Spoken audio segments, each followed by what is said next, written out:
I don't know how everyone else felt here, but Norm was sick for quite a while, and he got sicker, and I didn't know, and I talked to so many people who I was sure knew. I thought maybe I'm the only one that doesn't know, and so many people, he didn't want anybody to know. I didn't know. I remembered when he went, everybody in the community we all thought we were the only one that didn't know, and we were so upset that we didn't get a chance to tell him what he meant to us. And then I very quickly realized he would not have tolerated that. He didn't want it. He didn't want any of us to tell him. He'd get gross. He'd get very unhappy. Treat him different or laugh at his jokes. I'm sick of these kind of characters. I think we should kill Hitler. Me and you go suicide, kill him. Right. It was like he died 50 years ago, probably. Did he? I didn't even know he was sick.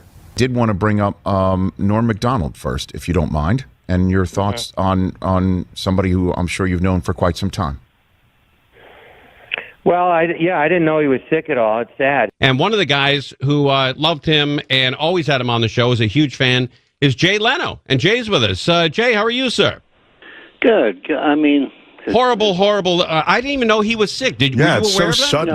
No, I didn't know he was sick. You know, he kept it all inside. Yeah. And, you know, he was a private person. And I had a really tough reaction to this one. I didn't have no idea he was even sick. This guy is my favorite stand-up, and I was shocked. I didn't know he was even sick.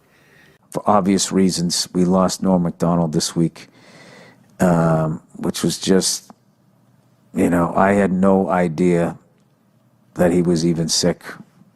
Did you know he was sick? No.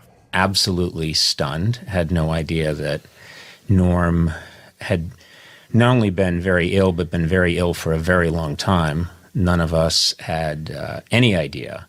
I'm used to say goodbye, nothing new to me. Baby, I'm trying to survive, and I know that you believe in a world with happy endings. So tired of pretending. Joke after his death, it'd be something along the lines of, I was relieved to find out that I died of cancer and not that O.J. Simpson killed me. Yep. I think it would be kind of like the epitome of an afterlife joke from Norm there. F. Lee Bailey said this week that if the defense only knew what Ron Goldman's last words were, they might be able to find the real killer. You know, if you ask me, Goldman's last words were probably, hey, you're O.J. Simpson.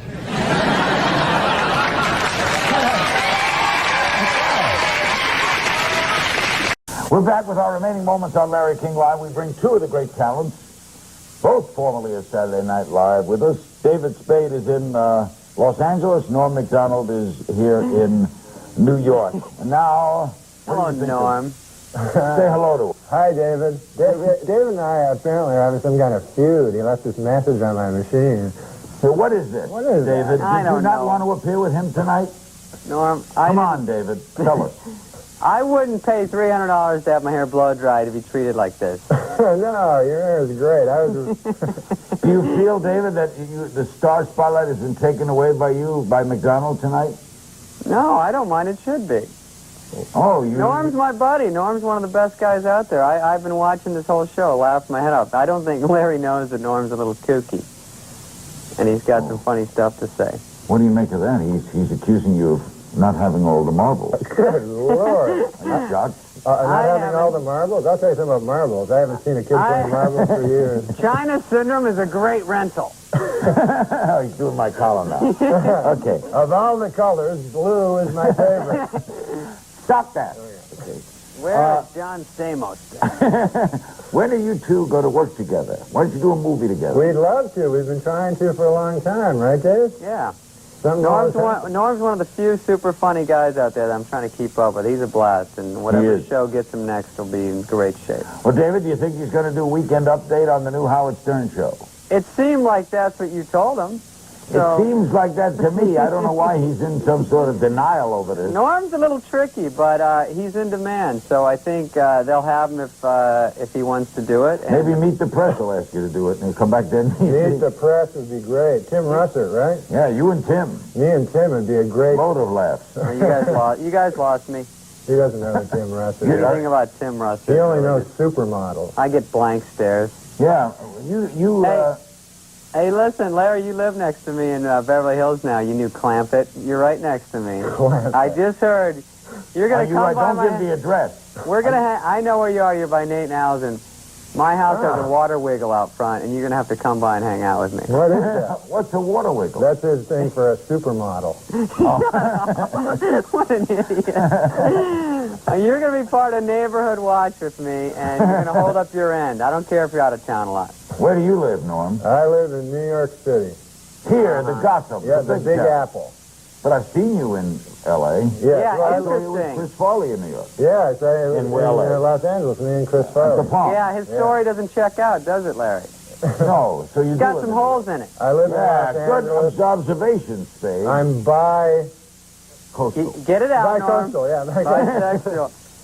No, what are you doing, No, I'm Spade? kidding. I'm We've had lots kidding. of admissions here tonight. Do you ever miss Saturday Night Live? Both the same question for both of you. David.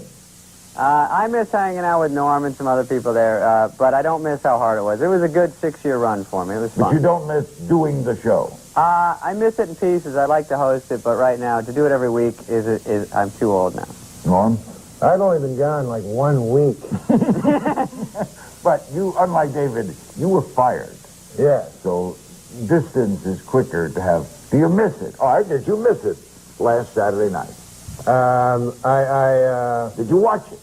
You're stumbling. I tell you something. I don't.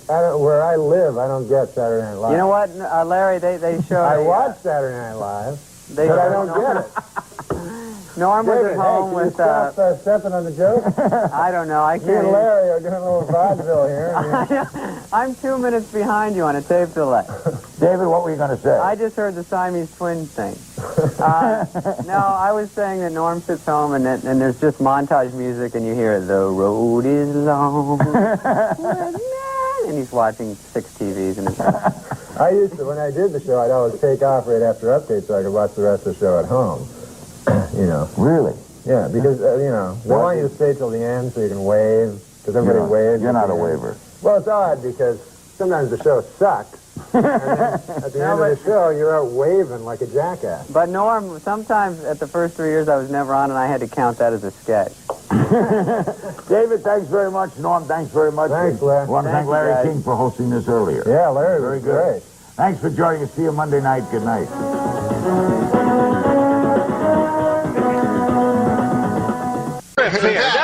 No, just thinking, you know, because they have that Viagra thing out. Yeah. And the other day, you know, Bob Dole came right out and said he was one of the first. Yeah. And you know, you don't want to hear about Bob Dole's cock, you know. I mean, President Clinton's cock, Bob Dole's cock. What the hell? But mostly, an old man like that, an old man. You don't want him to have a super hard cock. You know what I mean? Why? Why? Because an old man, you want him to be got a pipe going, a newspaper, the dog at his feet there. Well, that in some corners is considered pipe. Oh.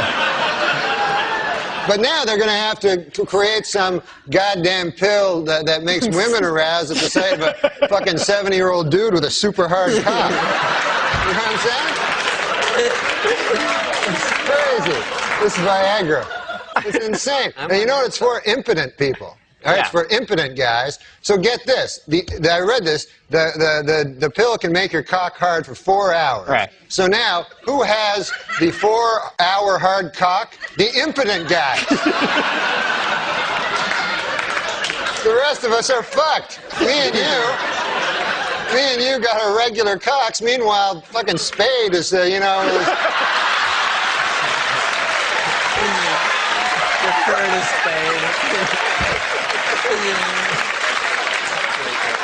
Oh, man. I didn't see it. I didn't see it coming. Dude, I know you didn't. He brought it all around and then a vicious rip kick into his best friend's gut.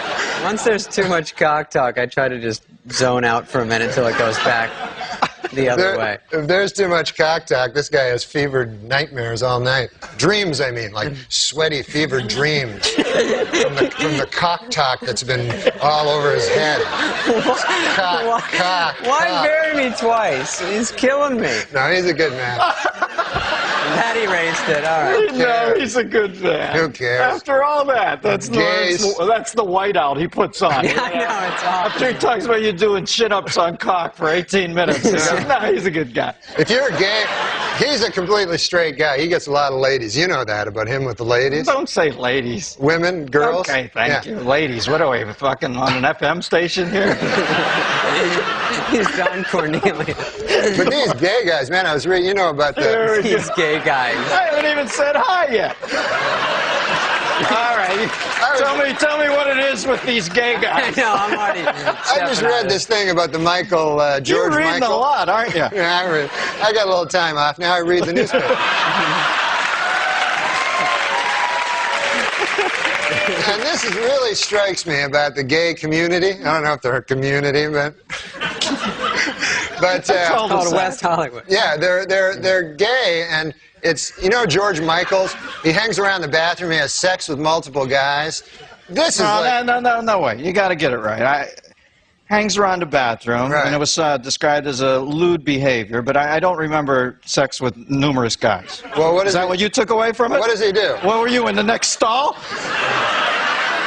I could have been just having a nice bathroom regular thing. I don't know what lewd behavior is, but I don't know that he was in there with numerous guys. But anyway, go ahead. We get the gist of it. This is definitely a gay thing, like, because this is a pop superstar. You know what I mean?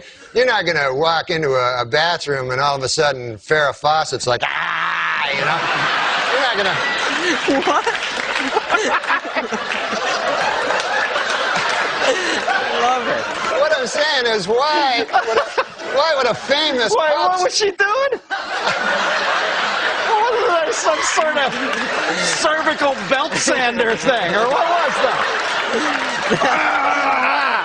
Oh, Christ, what are you, Linda Blair? They do. That's what they do. Right? That's what ladies that I know do. Good to know that primetime exposure is paying dividends there. But I think that's what it is. It's that the gay, that's why they have separate bathrooms. Let's face it. If they had women and, you know, women, as you call them, I call them ladies. If you had them in the same bathroom, like you go in the bathroom to do your business, see a man about a dog there, you know, and you're in the bathroom. You're in the bathroom. All of a sudden, a beautiful lady comes out. Oh, here's my vagina and breasts. You're going to be hanging out at that bathroom a lot. So I don't blame anybody for anything. Can you believe Olmeyer didn't get him? We're all the same, man. Have you ever met Olmeyer since then? Don Olmeyer I met once, yeah, after he fired me. Yeah. Then I went and visited him in his office, which was, it wasn't an office I've never seen. It was like a wet bar and a bunch of weird sports trophies. He's a big sports guy, you know. Yeah. So he explained it to me what happened, but he did it all with sports stuff, you know. Like he said, man, you see, you're the number 3 hitter, but now you're going to be number 8. And then later on, Ken Griffey will show up. I didn't know what the hell he was talking about. And then I said, well, Christ, man, what the hell am I supposed to do? And he goes, I don't know, just walk it off, you know. And I'll put it in sports terms why you got fired. You were fucking with OJ too much. That's exactly why you were fired, man. Well, I don't know. That's his buddy. Yeah, it's his buddy. Yeah, well, that's why you got canned. OJ's a good guy. I mean, he's not... Well, we got to end on that, Normie, but there's what they'll remember you by. OJ's a good guy. Man, Thanks for coming on. Norm MacDonald and David Spade, stick around. On your last show, I came out as a deep... Take me on a journey. Take me far away from this life. I'd leave it in a hurry. Let's run away before morning light. You got me high. Like some of your friends, like, you know, seriously, like those guys who came out of Saturday Night Live, like Sandler, you, Chris Rock. There's a lot of guys who sort of all of a sudden are like real big players. Yeah, Norm got his own TV show. Norm's doing well. What? What? Do you hang out with Norm, or is it impossible? It's pretty impossible because he's crazy. He is. In L.A., I call him and he goes, I go, what happened last week? I called you to go on. You called me? And I go, yeah. On my phone? I go, yeah. And he goes, Oh, yeah, I got that. I go, you didn't call me back? No. And he's serious. Yeah, he's crazy. And yeah, I know. Like, I have him on the show. I love him, though. He's the funniest guy around. I think you need to be kind of crazy to be really funny. He is very funny. I love him, too. And he has a gambling problem, you know. Yeah. Yeah, he was telling us how secret, he was all excited that he had $80,000. He won $80,000 in Vegas, but he had lost like $100,000 on basketball. Right, and that's on nickel slots. That's how serious he is. Did you always know he had a gambling problem? Mm-hmm. You did. When did you know that? At Saturday Night Live? I first knew he had a pee in a bottle problem. Right. Remember that? You always talk about Yeah, it's that. great. And then I knew... Does he still save his urine? Do you know? I don't know. He used to put it in Ziploc baggies, sign it, and send it to fans. Is that true? No. Oh. But he did. He would take, after Saturday Night Live, they give you a car, a limousine, if you want to go to the party, and he would take it to Atlantic City. Really? He's a hard ass. He's hardcore, dude. I know he'll even get into fist fights. And then he'll stay at a table for hours and hours. What do you think of that? I feel lucky. And then you don't even know if he's married or single. It's never really clear. I don't know, but I know girls like him. He's you know, when you're something's that wrong, they pick up on it and like it. They like the tragedy of that. Fixer-upper, yeah. Right. Yeah, I'm gonna make him a regular guy. Right, but it never worked. Because David always wore like cool jackets to get girls or whatever. Did it work? Behind the scenes of that. Yeah, David gets girls like crazy. Heather Locklear. Yeah, like insanely Name one. beautiful It's girls. because funny guys are attractive. Yeah. Funny's hot. You've done a It lot is? of impressions. Funny. Most look at him. awkward He's like, come really? on I've ever heard in my life. All I can say for sure is this, that it works this way with women. If there's one dude who beds a Kardashian and a Paris Hilton, he'll then get to, and a Lindsay Lohan, he'll get to mow through other Hollywood hot chicks. Like David Spade is that guy. David Spade is that guy. And I would say he's more, because Warren Beatty was always the gold standard, but Spade doesn't have the looks of Warren Beatty. He's the aw shucks rapist. Rapist? Well, I don't know why you brought up rapist. My Lord. No, what I'm God. saying is Spade has quietly mowed through the entire bevy of blondes in this town, but he does it in a sort of unassuming way. Yeah, Spade is an interesting character because he's outside of Hollywood. He makes fun of it, and yet he's deeply inside of Hollywood. Balls deep, a lot. Yeah, many would argue. No, but you know he'll be on red carpets, and like, I went out with him one time. He's like, "Let's go to a bar." We go to a fucking bar, and then people let us in, which is horrible. Like past everybody, you know? You go, let those guys in. Yeah, there goes Spade and his bodyguards. His haggard bodyguard. He's haggard is right. So, so you and David Spade that you like it. are walking into a bar. Okay. Mm-hmm. Oh, I was saying that? Yeah. So we go into the bar, so it's packed with people, and I don't like a lot of people now. And then you get a little fucking plastic drink, and you drink it, and then Spade goes, "Let's get out of here." And I'm like, what? And I don't even want to be there, and you're an inch from somebody's face. And so then we go to another bar. He does the exact same thing. Right. Let's get out of here. So he just goes places and exits. But I think there's a power. I think there's a certain power in leaving. Yeah, I guess there is. Yeah. But with women, he plays the long game. Like he's always texting them. He doesn't bed them the night he meets them. Like a year later. Right. But he's got so many on He his... fucks them in the bathroom. Yeah, but not on a bed. Never on a bed. Wait, no. I hear what you're saying. I'm reading between the lines. I can't talk about Dave. Now it's going to sound like I'm saying that about David. No. What he does is he quietly, here's what I'm saying. Yeah. Here's what I'm saying. If you had a list of the famous coxmen of the town with the Warren Beattys of the world and the Wilt Chamberlains and stuff like that, somewhere in the 13th spot would be David Spade. Absolutely. And everyone would go, how do you get on this list? A cute little blonde guy? I'd What put are you him talking way about? farther up than that. Way farther up. I'd put him maybe number one.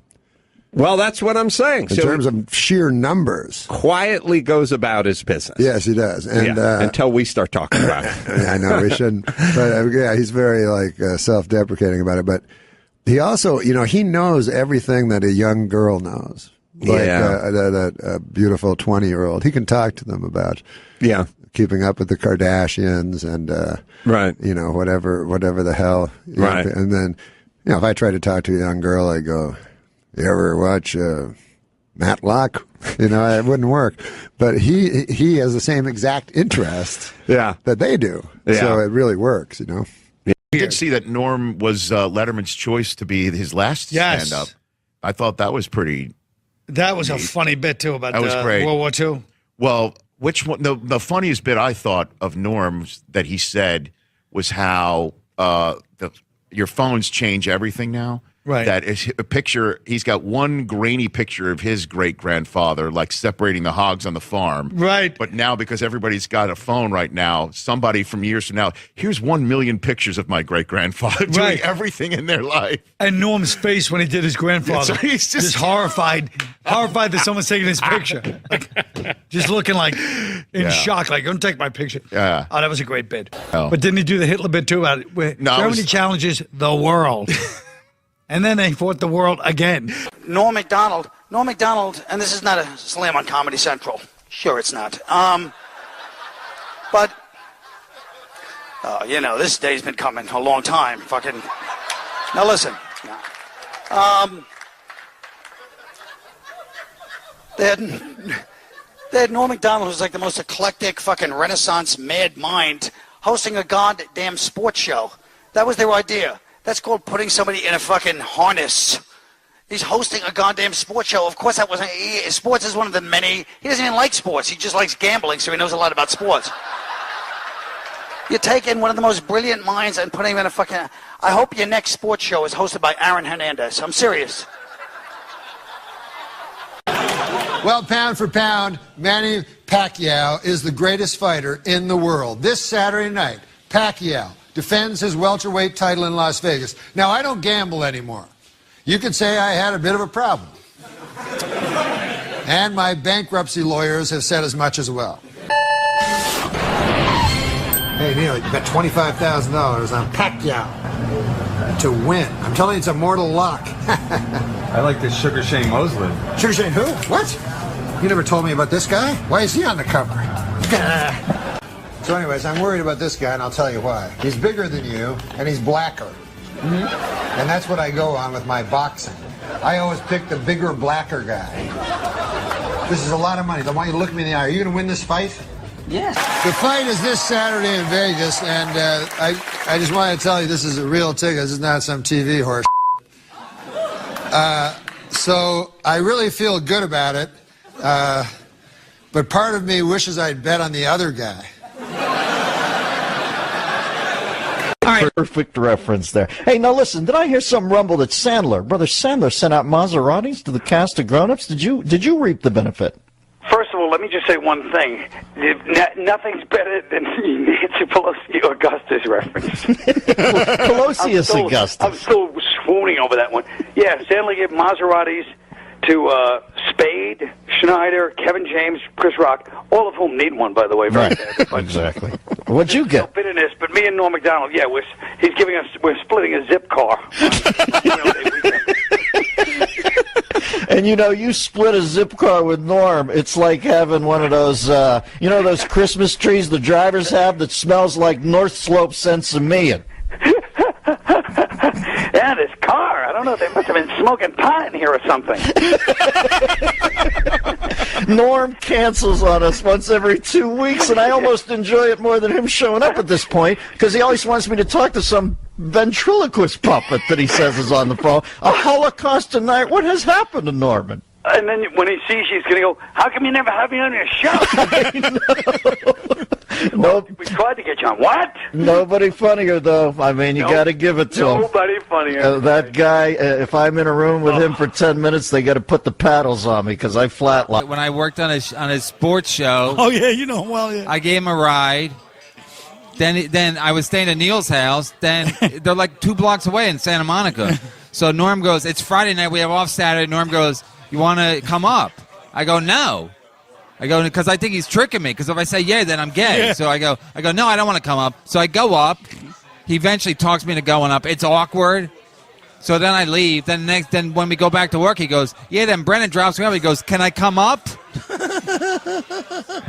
I'm like, what do you want to come up for? He goes, I want to see. I want to see your apartment. I go, the guy must be queer. Like he goes to the whole thing. He's like the boss. He's my boss, so I have to let him tell the story. You know? I can't interrupt. So him. funny. Yeah. No, it's classic. I didn't know that was one of his classic he's great maneuvers. at that kind of stuff. You say you're homophobic. No, he'll do it with anybody. I mean, we went shopping one time when we were doing the movie in Boston, and then the guy's like, he goes, I need to buy jeans. He just walks in and just announces, I need to buy jeans. Like, it's a store full of jeans, but he acts like, it's a fucking, whatever the jeans store is. Yeah. And he acts like, I need jeans. And then the guy's like, well, sure. What size do you like? He goes, and so-and-so. He goes, all right, just go in the back of the boot. What? Go back there and you want me to take my pants off? Look at this guy. And he starts telling all the other customers, this guy just told me to go in the back and take my pants off. I just came in to buy clothes. This guy wants me to go in the back and just take your pants off. I'm in my underwear. Was he saying that to him was somebody there with him, or was just? I was with him. Oh, the whole store's laughing, but it's like, oh my what? God. He just causes a fucking ruckus. That's classic.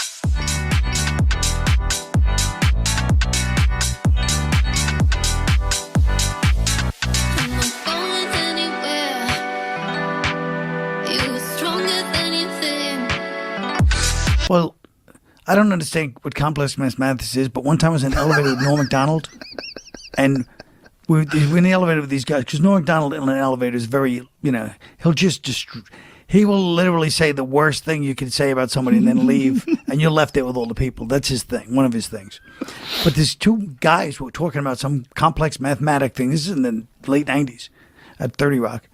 And they're saying this, I didn't even understand what language it was. It was a really deep mathematic thing. And then Norm MacDonald, who had never brought up math or anything like that to me in his life, goes, yeah, and starts speaking to them in this, what sounded like tongues. And they're like, oh, but, and they start speaking the binary, and he goes, and he starts speaking this mathematic talk, and then they leave. And then he goes to me like, yeah, those guys are nerds or something like that. And I was like, what? How do you know that? How did you know what they were talking about? How did he know? He's like, he's a nerd too. He knows something deep, he knows these things sometimes. He's a very smart guy. Really smart. Yeah. One of those guys that just, he'll just pretend not to know something. And he'll be like, that's like, and then you're like, what? Anybody walks in the room, he knows what they're talking about, Yeah, he's the guy that really should have had a podcast a long fucking time ago. Right, and I know he's doing something now. He sent me a text message the other day that he's starting to do a podcast now. Hey, Joe, I'm doing a podcast. Doing that thing we talked about. He should have done a lot because he had that show on Netflix, but they muzzled him when he went on the Howard Stern show. Right. And he was saying something, and he didn't want to say retarded, so he said, you'd have to have Down syndrome to believe that. Because he thought that'd be a better thing to say. But here's the thing about Norm. I'm still not sure if he thought that would be a better thing to say. Right, you never know. Because he's so smart. He might have been doing it as a double troll. Yeah. No, Norm is capable of the double troll. It's like, I don't want to say retarded. Down syndrome. The double troll, exactly. Yes, he's the master of that stuff. I randomly wound up sitting next to him on planes twice. On two different occasions, just I go, Norm, out of nowhere, and he's sitting next to me. And one time, we're sitting there, we're talking, and we're having a good old time. And then he's talking about, I quit smoking. He's telling me how he quit smoking and finally quit smoking. And he's telling me all these things. And then when he lands, he literally, he can't stop himself, runs into the airport store and buys cigarettes. And he's lighting it as he's leaving. I go, I thought you quit. He goes, I did. But all that talking about smoking makes me want one. And he's like, before he even got out the door, he's lighting the cigarette. He just couldn't stop himself. But he goes, all that talking. He's the one talking about it. All that talking. He always puts it on you. That's what's great about it. But he's like, this guy talks about smoking. He got me back smoking. But it was so crazy because I was like, that's great, Norm. It's so great you quit. And he's like, fuck, I want a cigarette. No, he always do I don't drink, I quit drinking. And it was like, oh, really? Did you drink a lot? Yeah. I quit. I finally had to quit, It's hard, but I did it. And they're like, oh. He goes, yeah, because I got fucking wasted last night. And I said, I'm never going to drink again. I was drunk. And people are like, wait, I thought you quit. Yeah, I quit. That's what I'm saying. He's always... Last night? Yeah. It's like an elaborate, like Abbott and Costello routine. Yes, exactly. Well, the gambling too. He fucking loves gambling. Yeah, loves it. Oh yeah, yeah. But that's a thing. Like a lot of these great comics are like really impulsive. Yeah. It's like something about like the ability to say some of the crazy shit that he says. Yeah. It's you have to have this like hot wire. Yeah. It's just like, yeah. You just want to touch it. Ah. Yep. Oh no, he's one for the books. Yeah. On the subject of SNL, and it's sweet when you took over for Norm, and Gilbert and I haven't said anything. Gilbert, I don't know. Have you spoken publicly since Norm passed about him, Gil? I think I don't know if I. We haven't said anything on this show, which we would like to do now. You both knew him well, but the bartender speech when you took over, and obviously it was a very awkward period for you. Oh God! To be stepping into that role, and also a friend's job. Yes, yeah. It was like we lived in the same building too. You know how you go to your favorite bar and your local bartender isn't there? You ask, where's Jeff? Jeff no longer works here, I'm Steve. And you're thinking, hey, who's this idiot? I like Jeff, but you still want your drink? And even though Steve doesn't mix your drink the same way you're used to, like Jeff, you still like the bar, you don't have to go to a different bar. And even Steve might feel kind of bad because Jeff trained him. Did he ever say anything to you about that? Did he ever give you a blessing? He was so he was so classy in not saying anything. Yeah. You know what I mean? Yeah. So that's all. You have that great I'm Steve, what can I get you? Yeah. The bartender piece. Well, I'm Steve. What can I get you?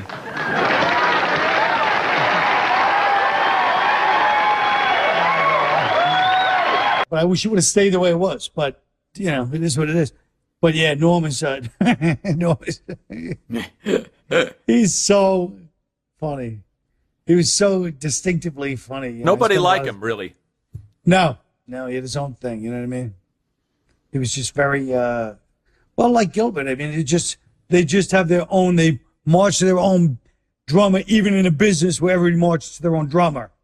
They both have that, you know, idiosyncratic thing where it just be like, this is how I am, and that's it. And it's great. But, you know, you have to tune to their frequency. You know, it's not like you can just, you know. You know what's funny about that first update you did? Here's Norm being fired, as we all know, by Don Ohlmeyer, right? Because of cutting too close to the bone with the OJ jokes. When in fact he was doing a public service by telling those OJ jokes. And I'm watching you do your first update. There's an OJ joke. It's like the third joke. Yeah. In the February issue of Esquire magazine, O.J. Simpson said that if I had killed Nicole, it would have been because I loved her very much. And then he said, and if I had killed Ron Goldman, it would have been because he accidentally witnessed me loving Nicole very much. Somebody should buy this guy a John Gray book, all right? You shook his hand once? O.J.? Getting out of a car? Well, he was getting out of a limo?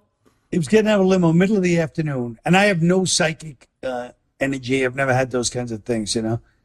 But for whatever reason, this was in an afternoon. He's getting out of a limo with a girl. It's spring break. It's packed with people. It's Florida. And they're like, hey, do you want to meet OJ? I go, yeah, OJ. He's greatest running back of all time. You know, great, charming movie star. I shake his hand. He shakes my hand. And he's not even looking at me. He's looking past me. And he shakes my hand.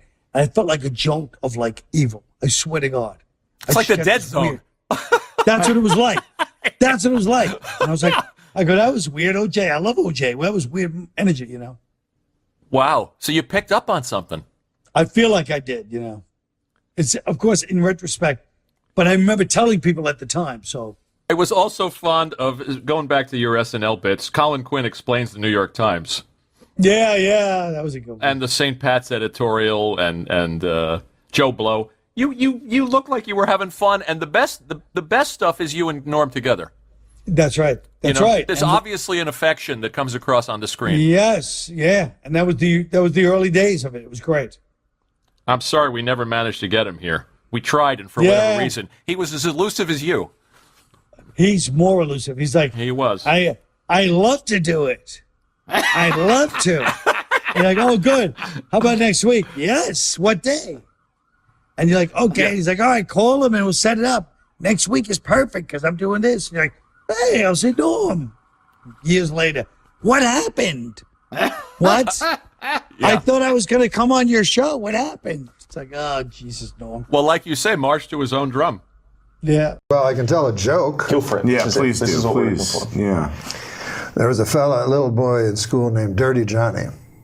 Now, he's not dirty in this joke, but he'd always be a hellion in class, and the teacher didn't think much of him.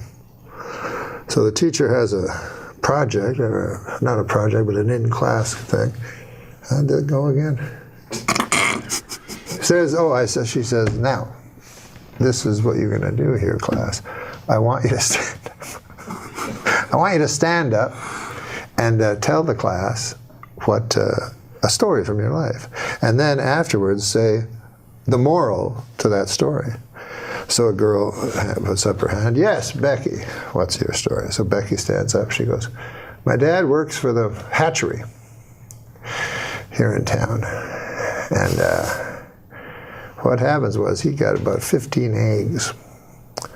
And he put them all in one basket, all in the same basket. So he put all his eggs in one basket.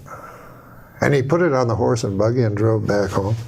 And by God, Becky says, the bouncing and all the eggs broke. Well, that's a good story, the teacher says, but what would the moral be to that? Becky says, well, the moral is, don't put all your eggs into one basket. But goddamn, says the teacher, that's a good one. Anybody else? Marjorie puts up her hand. Marjorie, what's your story? She says, well, my dad worked for the hatchery, as all of us. Thank God for the hatchery. She says, or we'd all be lost. But anyways, my dad knows that eggs become chickens. And so he was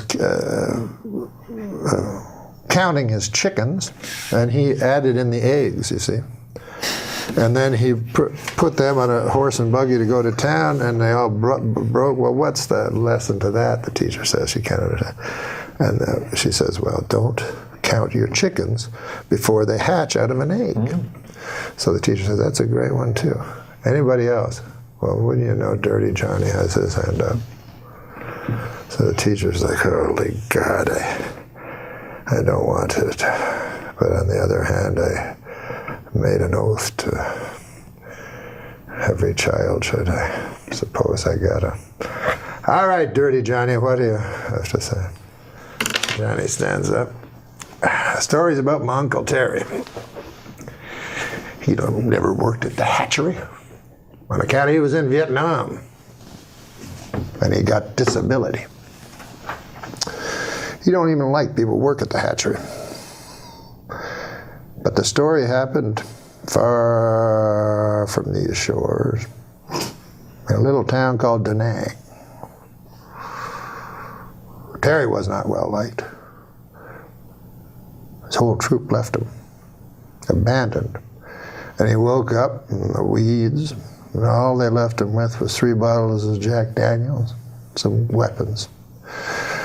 Terry stood up and downed 1 bottle right away. Said, if I'm going out, I'm going out. And he took his Balishnikov and a couple of Glocks and his 2 bottles, and away he went. He found a town. And he didn't know if it was Charlie or if it was one he was sent to protect. But all he knew was he had hate in his gut. So he started firing. And he fired the Kalashnikov with an arcing kind of, like a farmer would with hay, with a scythe. And sure enough, the men fell like hay before him. And then the women, and by God, I'm ashamed to say it, but then the children. And finally, all was left was Uncle Terry standing in the mud and the blood and the glory. And he touched his pants, and it was wet, and he said he was ashamed. He felt shame, Uncle Terry, for he'd pissed himself. Well, he touched it again. It was not urine at all, but ejaculate. And Uncle Terry felt pride where shame once was. And the teacher's like, good Christ, what kind of a story is that? What the hell is the moral to that? Oh, well, he says, when Uncle Terry's been drinking, you don't fuck with him. Now, especially if you work at the hatchery. Now, listen.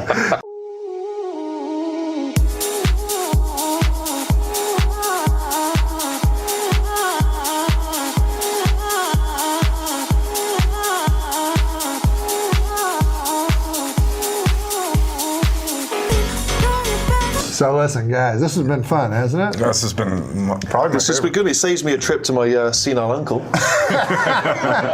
So that's.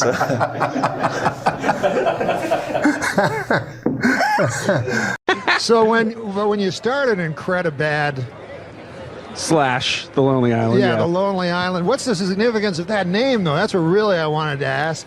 The Lonely Island. You think of all islands as kind of lonely. Do you really want to hear the story? Yes, please. I do I too. do a real short version, which is just basically, it was what we called the apartment we lived on Olympic with all the traffic. It was a sarcastic name from a sarcastic Tennessee Williams style sketch we did about the apartment. Akiva wrote a one-act play. God damn, I wish I had a time machine. To see that action. Yeah, no, to take back my question.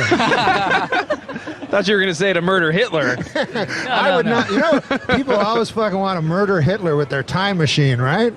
But then I feel if I got back there, I'd be afraid of falling under the spell of his fucking beautiful eyes. It's true. You want oratory, and then get locked in the gaze. Yeah, and then I join the fucking party. That's knowing his me. thing. He gives you his full attention. You're like, whoa, wait a minute. Maybe there's something to this guy. No, but before you ask another serious Believe question, it or not, we gotta they're telling move on. us to wrap it up. I don't exactly know why you got Wrap here. what?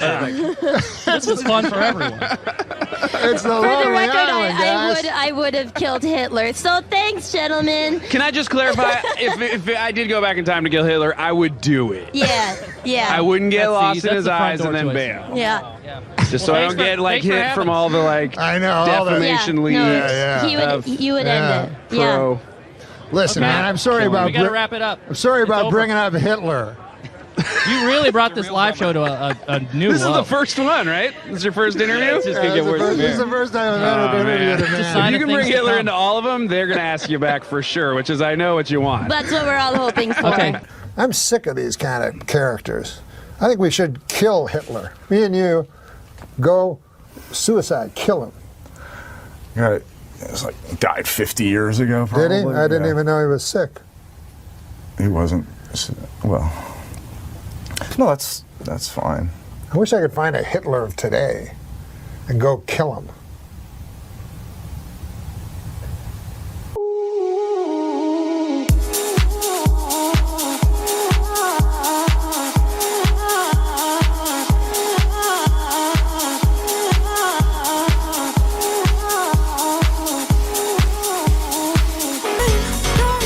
Mark. Now let's take us back in time. You started. You say. I wish I could. I don't know. Figuratively. If I could take you back in time, first I'd kill Hitler, but then I'd ride a dinosaur or something. I don't know what you wanted to do, but these are some things you'd have to do first. I would invest in Coca-Cola. There's a lot of things I wouldn't do if I could go back in time, but unfortunately I can't. You're probably going, oh, well, this guy can go back in time. Why hasn't he? Well, that's an interesting question you ask. Because I don't have a time machine, and I don't know any portholes in the atmosphere that I can go through, and that's about the only scientific stuff I could say is portholes, and maybe that's just for What boats. year would you go back to if you Yes. could go back in time? What year? If I could go back in time, I'd go back a year ago and just get a pastrami sandwich or something from some place that closed 2 months before. But so I don't, because if you could just go back any time, then that would be fine.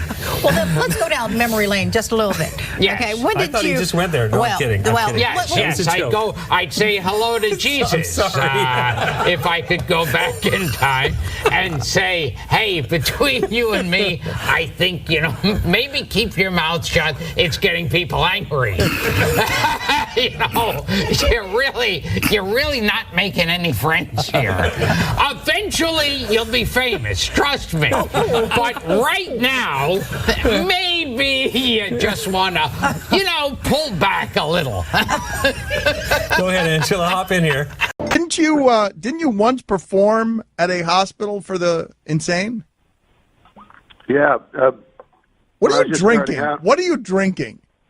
Fanta Orange. Of course you are. Fantastic. Of course you are. Fanta Orange is. Yeah. You like the Fanta Grape too, right? I'm assuming. I have a grape Fanta for when my friends have Oh, don't do that, Norm. What?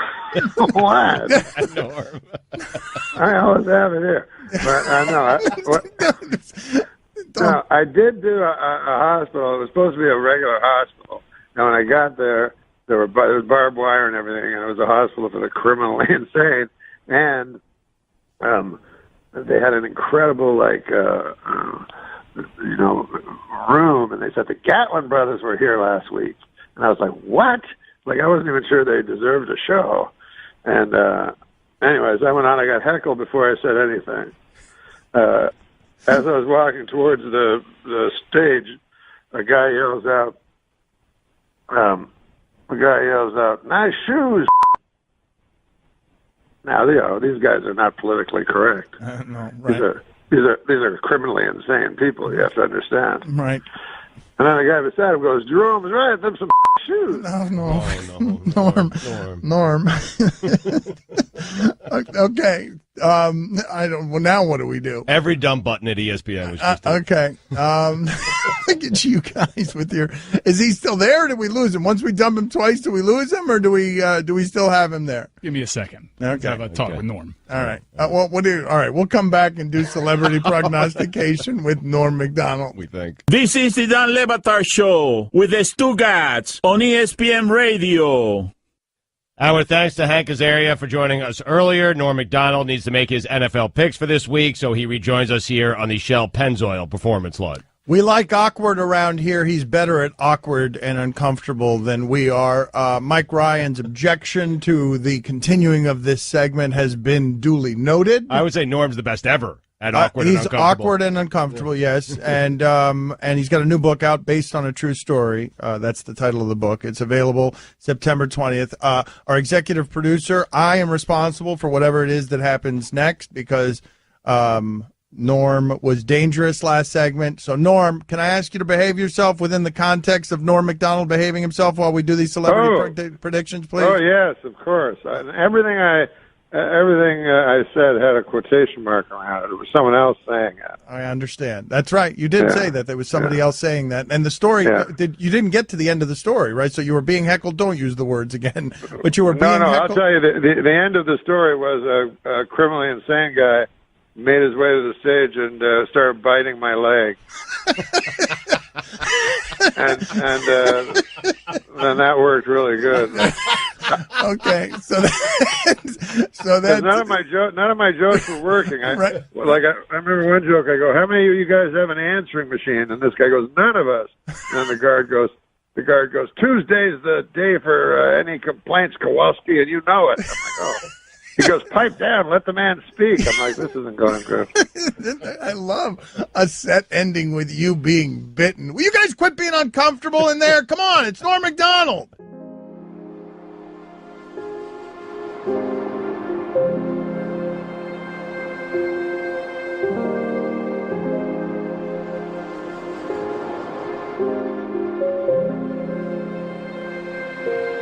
I prefer the Indian casinos. That's what I like, because I don't want to give my money. If I'm going to lose money, and I'm going to lose money, I don't want to do it in Las Vegas to a bunch of corporate businessmen. I would rather go to an Indian casino and lose it to the Native Americans, on account of my forefathers systematically murdered them years ago. Which, looking back on it, way out of line. Way out of line. Anyways, I look at it as a form of reparations, you know? And I tell you, I've done my part, goddammit. Probably done your part, too. Anyways, I love casino. Melissa McCarthy is Norm MacDonald. Thank you. Thank you, but I am sorry I cannot, in good conscience, accept this award on behalf of Melissa McCarthy. I instead have chosen to give my time to a friend who has something very important to say.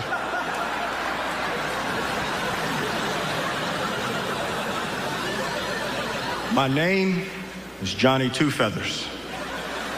While you enjoy tonight's show, I want you to think about something. The spot where you're sitting, every square foot of ground in this country was stolen from my ancestors. And after you stole it, you murdered them. So you'll forgive us if we do not laugh along. There is nothing funny about the extermination of a people. The theater stinks of blood. That's all I have to say. Oh. Johnny Two Feathers, everybody. Johnny Two Feathers. Give him a wave, Johnny. Johnny, you don't want to wave? All right. Well, Johnny Two Feathers, everybody.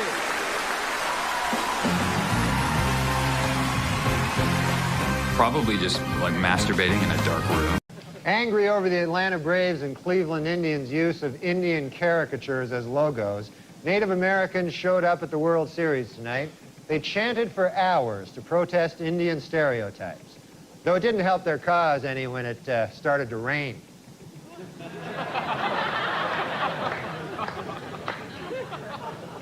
Native Americans in upstate New York are trying to block plans to build a Kmart on the site of a Mohican burial ground. In addition, they were upset to learn that sales at this particular Kmart will be announced, "Attention Kmart Savages."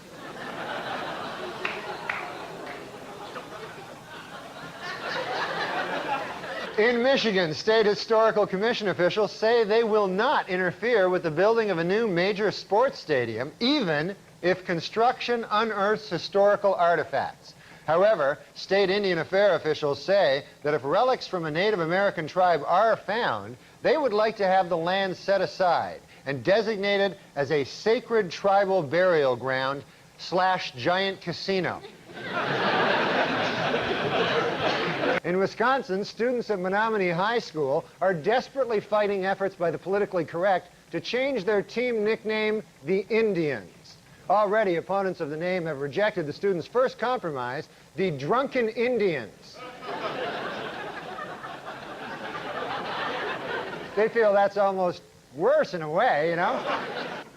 In Bridgeport, Connecticut, the Staticoti Indian tribe is seeking recognition by the Bureau of Indian Affairs in order to open either a manufacturing company or a casino. I wonder which one they'll choose. Manufacturing company or the casino. In Norwich, Connecticut, a local museum has made a long overdue effort at racial reconciliation by returning 21 ancient tribal artifacts to the Mohegan Indians. But as for everything else in the country, we'll be keeping that. It's good news, really. We don't have to give any of it back. It's like the difference between the Cleveland Indians and the Washington Redskins. I can see where Redskin might upset somebody just a little. I don't think you're ever going to get it changed, but at least it is a bit denigrating. But Indians, isn't that? I never understand that. You don't understand that? No. What? Well, here's the thing, man. Or Braves. I have no formal education, and as a matter of fact, I don't have any informal education. It's not like I'm hanging out with professors on the weekend, right? Yes. But this is the way I understand it. Old Chris Columbus, he sailed over here, right. and then he got here, and he thought it was India.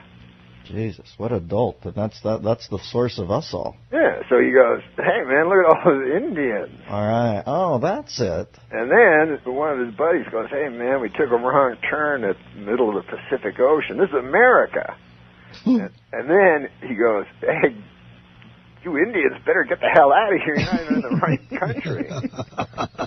Well, once you're about to take a country from somebody, you cannot refer to them as Native Americans. It only makes your task harder. They will fight harder because you've already told them you assume that it is their property. But my feeling is at some point there were an ice people, a horde of, almost Piltdown men-like creatures who the Indians or whatever, the Native Americans came in and took this from. Isn't that the way of the world, Norm? That eventually everybody takes something. What's a Piltdown, man? You talking about the old days? I'm sorry to throw you off the scent of the conversation. I'm talking about in Paleolithic times. I assume that the Native Americans were not native here either, but came down and took this from somebody else. That's just the way of the world. Yeah, everybody takes everything. Listen, Mother Nature is a brutal bitch. Mm-hmm. A red clawed, paint the picture. Machine that eats and shrieking harridan. Yeah.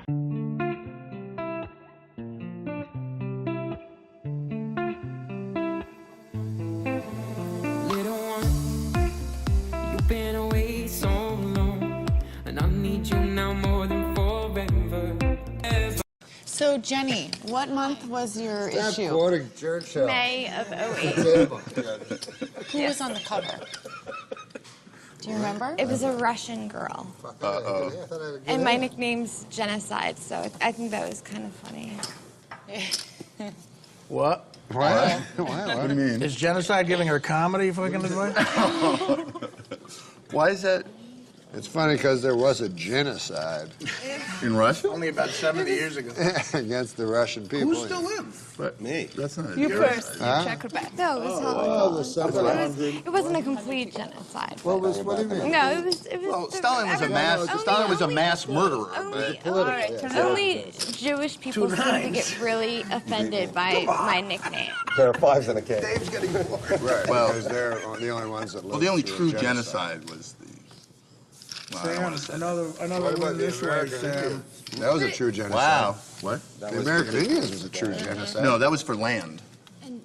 No, that was justified. That was for land. We were taking their property. No, It doesn't matter. What doesn't matter what the motive No, is. the genocide. Yeah, the motive against is the to Indians just was hatred of a justified. race to exterminate them It was without a it was political or economic justifiable agenda. Well, we did with the Indians. Well, it's not No, justifiable. well, who's saying it's justified? I said, well, let's We got to bury them. I'm just wondering how it's just one counterpoint. You've never heard the legal term justifiable genocide? Hitler was out of his mind at the time. Clearly insane. I got to work on the Norm Show, his kind of short-lived sitcom. I think it was only on for 2 seasons, maybe. And it was him, Max Wright, the dad from Alf, Laurie Metcalf, awesomely, and Artie Lang. It was maybe the most dysfunctional cast I've ever been lucky enough to work with. Laurie hated being there, even though she's a genius actor and a genius sitcom actor, but she hated it. She hated the cameras, she hated the audience, she hated everything. She just wanted to move back to Chicago and do theater with her daughter at the Steppenwolf. Max Wright is a crazy town. He's the guy that would miss table reads, and he would just be like in New Hampshire in a ditch, like his car driven off the side of the road with a lap full of empty champagne bottles. And then he was famously on the cover of the National Enquirer, one of those rags, hidden cameras, doing crack with gay homeless guys. Awesome stuff. Ditches, they're not. Ditches used to be a happening spot, basically up until maybe the 1970s, I want to say. Things were going on in ditches, but now, it's, it's trash or nothing. Yeah, it's all, these days, it's all ravines. It's mostly a ravine kind of situation now. Back in my day, we had a ditch and we were happy about it. Yeah. Luxury. We used to dream about being in a ditch. So on the night of the show, because Norm didn't really rehearse that hard. Laurie Metcalf, on the other hand, because she is a consummate professional actor, she really rehearsed. She took notes, and every rehearsal throughout the sitcom week, she was trying things out and really like digging in and like experimenting and exploring. And everybody else is like comics and lazy, and you can I'll be funny on the night. And Norm didn't really rehearse that much. And before the show, this is the first time I'd ever seen a sitcom do this. And we were shooting at Warner Brothers. And also, if the police are on their way, Spencer, make sure that you warn a brother. How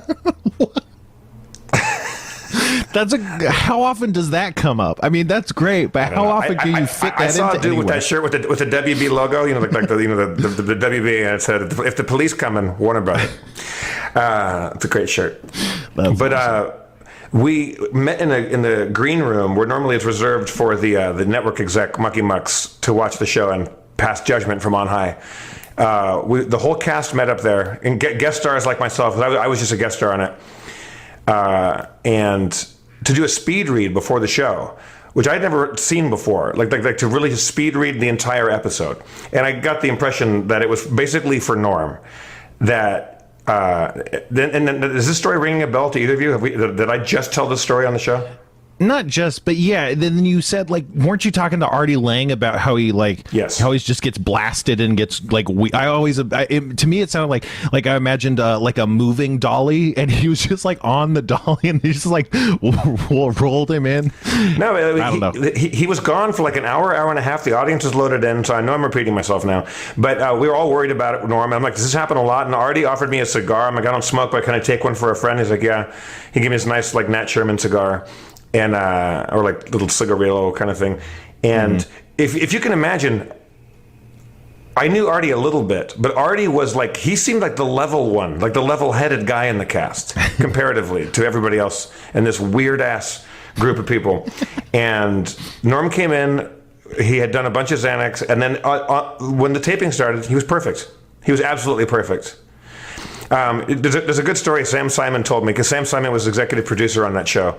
And Norm, as funny as he is, one of the greatest comics of all time, and certainly a comics comic, and he will certainly be missed by everybody. He's funny.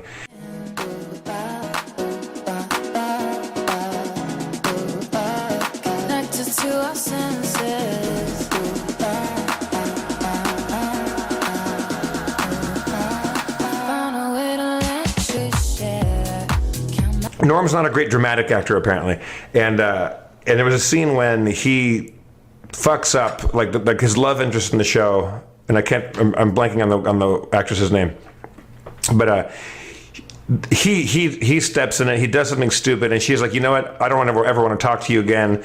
Like this is over. I was like, fuck you. This is the end.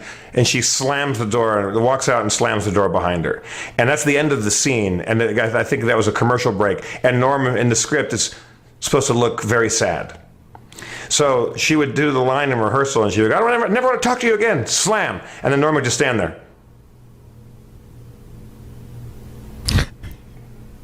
And just waiting for someone to yell cut. And Sam would go, okay, so Sam geniusly found a way to make Norm act sad. Sam took his watch off and took his wristwatch off and placed it on the floor about 5 feet to the right of Norm. So when the actress, he goes, Norm, when she leaves, watch her walk out, slam the door, take a beat, and then look at my watch. So that's how they did it, like teaching a dog to act.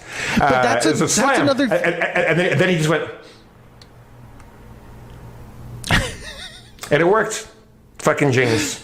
But that's part of what's so crazy is because it simultaneously felt like it was so well put together, so rehearsed, but also so natural. Like he didn't even know what he was saying was funny, like he doesn't even get the joke. But it was always simultaneously. You could almost you could never pin him down. And I don't know. I think he seems, especially now that he's gone, he definitely seems like a hard guy to pin down. I don't know.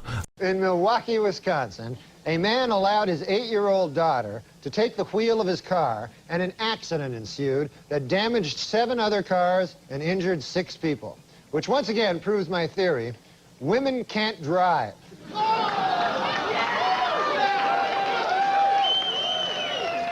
New medical research shows that men and women have different food cravings. Men preferring meat and women preferring sweets. Scientists trace this back to caveman days, when men had to go out and hunt for food while women sat on their fat asses eating chocolates.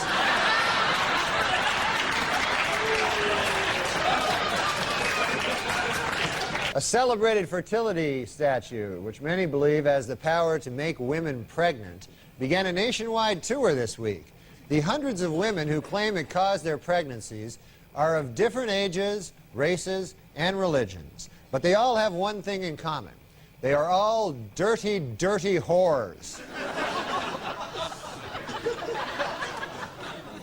A new book claims that Madonna once smeared peanut butter all over John F. Kennedy Jr.'s body and then licked it off, which just goes to show you Madonna's a whore.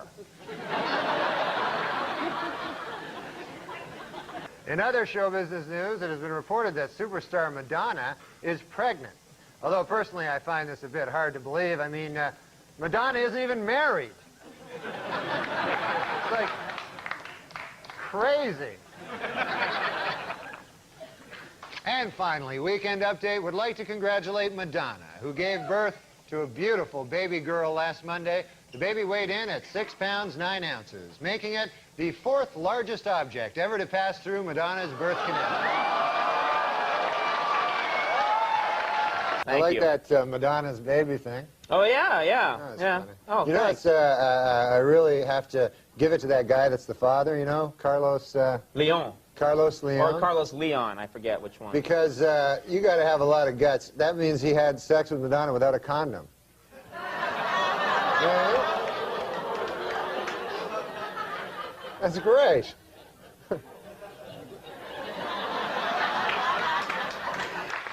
Pop singer Madonna was outraged this week when a tabloid photographer snapped her picture while she was breastfeeding her new baby. Apparently, the baby was blocking her nipple.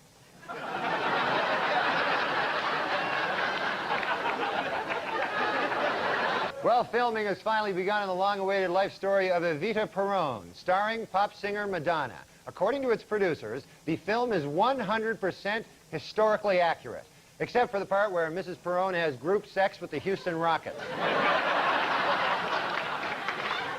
Texas millionaire J. Howard Marshall may have died 2 months ago, but as we see here, he and wife Anna Nicole Smith can still enjoy a romantic evening at home. Former Playboy centerfold and Guess jeans model Anna Nicole Smith collapsed this week after she suddenly realized that she actually had sex with this guy.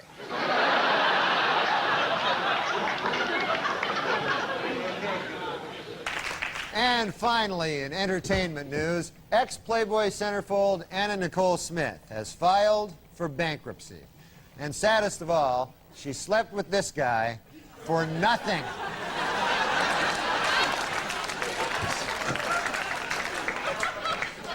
Well, the Learning Annex in New York is offering a new course to teach women how to smoke cigars. The fee to enroll in the class is $100. The fee to watch the class is $200. According to a new study from Yale University, in order to duplicate the physique of a Barbie doll, the average woman would have to grow to 7 feet, add 5 inches to her bust, and trim 6 inches from her waist. So ladies, you have your mission, now get to it. Hollywood prostitute Divine Brown has written a book describing in lurid detail exactly what she did with Hugh Grant. The book sells for $25, but for $35 she'll show you.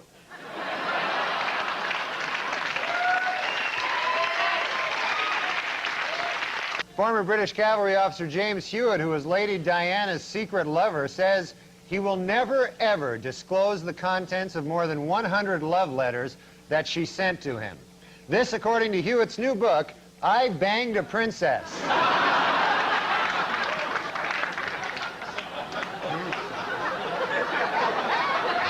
Under a new ordinance, exotic, nude, and topless dancing will be banned in any establishment selling alcoholic beverages in the city of New Iberia, Louisiana, or as I now refer to it, the most horrible place on earth. Exotic dancers say city ordinance requiring them to keep 4 feet away from their customers will put them out of business in Shoreline, Washington, or as I now refer to it, Nazi Germany. In sports, distance runner Jutta Pippig set a record by winning her 3rd consecutive Boston Marathon, despite suffering from both her period and diarrhea throughout the 26-mile run. In addition, Pippig also set a record for causing the most spectators to make this face at a Boston Marathon. Well, Jocelyn Elder's new book, Jocelyn Elder's MD, came out this week. I read it. After closing out a successful first season, the WNBA is considering several changes to improve the level of play in the league next year. Among the proposals, extending the playoffs, increasing salaries, bringing back the three-point line, and replacing all the female players with guys. The WNBA officials expanded to 10 teams this week, adding franchises in Detroit and Washington, D.C. But before you get too excited about the new additions to the league, remember, all of the players are still women. They stink at basketball, that's the problem. Other than that, it'd be a good, good game, but they're... The next time I watch a WNBA game will be the first time I watch a WNBA game.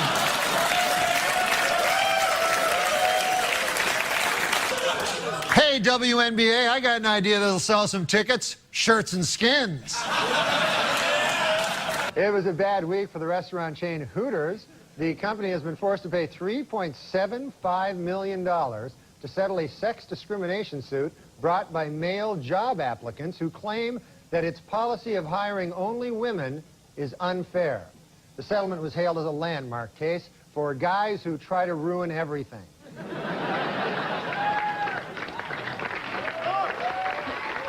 According to a new survey by the Women's Vote Project, women would be more likely to vote if they could send in ballots by mail or if polls were open longer.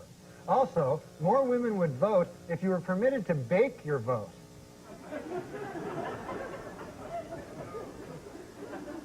They like to bake.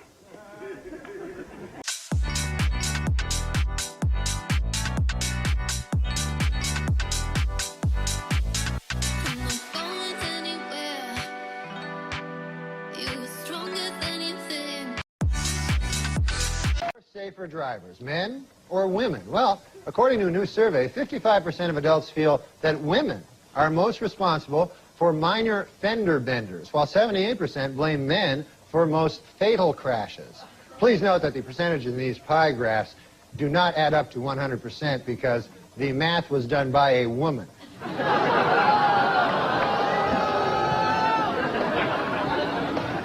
For those of you hissing at that joke, it should be noted that that joke was written by a woman. So now you don't know what the hell to do. No, I'm just kidding. We don't hire women.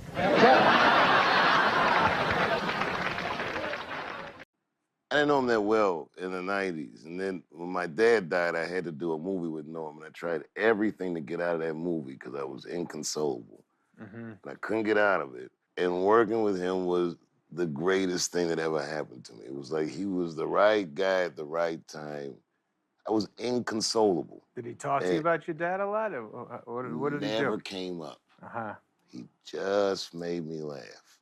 Yeah, right. He just, and it was, wistful and musing. And Norm is, he never knew he was setting something up or not. We were just hanging out, and all of a sudden it'd be like this punchline out of nowhere. But it started to become like work was like a church I go to. Like I couldn't wait to get to work and just hang around this guy. Oh, that's sweet. And I knew he was special. Yeah. And I've known people for years and years that didn't make me laugh as much as he did in that 8 or 10 weeks. So he's like a real special person to me. And the way he's funny, I just never seen someone get at it like that. That was great.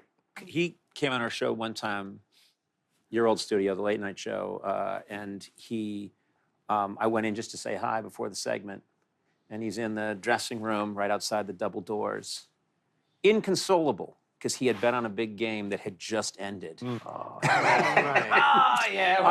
I'm there to try and make sure that the guest is in a good mood. Right. We're going to have a good ramp up. And I remembered him, that's a lot of money. And I hear the band outside. It's going to be good time show business with a man that just lost $55,000. Who knows what he lost, you know? Recently destitute Norm MacDonald. Exactly, yeah. Did he give that up? Do we know?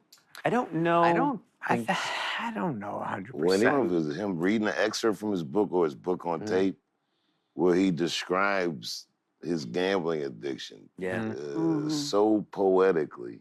Oh wow! He talks about roulette. Roulette, Yeah. It's how a book on tape. hopeful it is Yeah. to be he's addicted to the hope of it. Mm-hmm. And there's no way you can talk about Norm and not, because we all know that gambling was, part of his life, and you can just, in his comedy, he's just always putting everything on 17 red or 35 red. It's like, that's amazing that it's really the same, the same thrill. Yeah, you're right. That's interesting. I'm not taking that, I have a funny Norm gambling one. So, and this is everything is true. So, because some of it doesn't make sense, but we lived in the same building. I went up to visit him in his room. We come up at his apartment. That was going into his apartment was bananas as it is. But we're having a nice time, and I say, "You got any soda?" And I open up his fridge, and I swear to God, $25,000 worth of chips. Atlantic City chips are in his fridge, and I go, "What's this?" He goes, "Oh, I won big.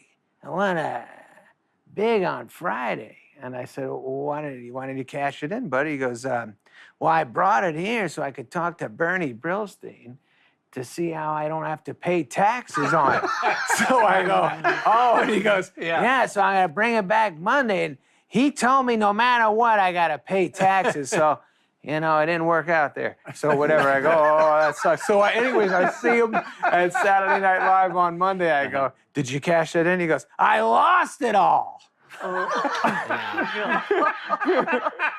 We go down the elevators, and they have limos for us for the SNL to go to the after party. So we get in them, and then Max, the guy, goes, "Oh yeah, Norm sometimes takes his to Atlantic City." So he just skips the party. They go right there. And that Monday he comes back. He said the same thing. He goes, he keeps chips in his refrigerator because no one looks in the fridge if they're robbing him. Oh, that was another. Wow, that's ingenious. Better than the Bernie. That's what I'm doing. Yeah.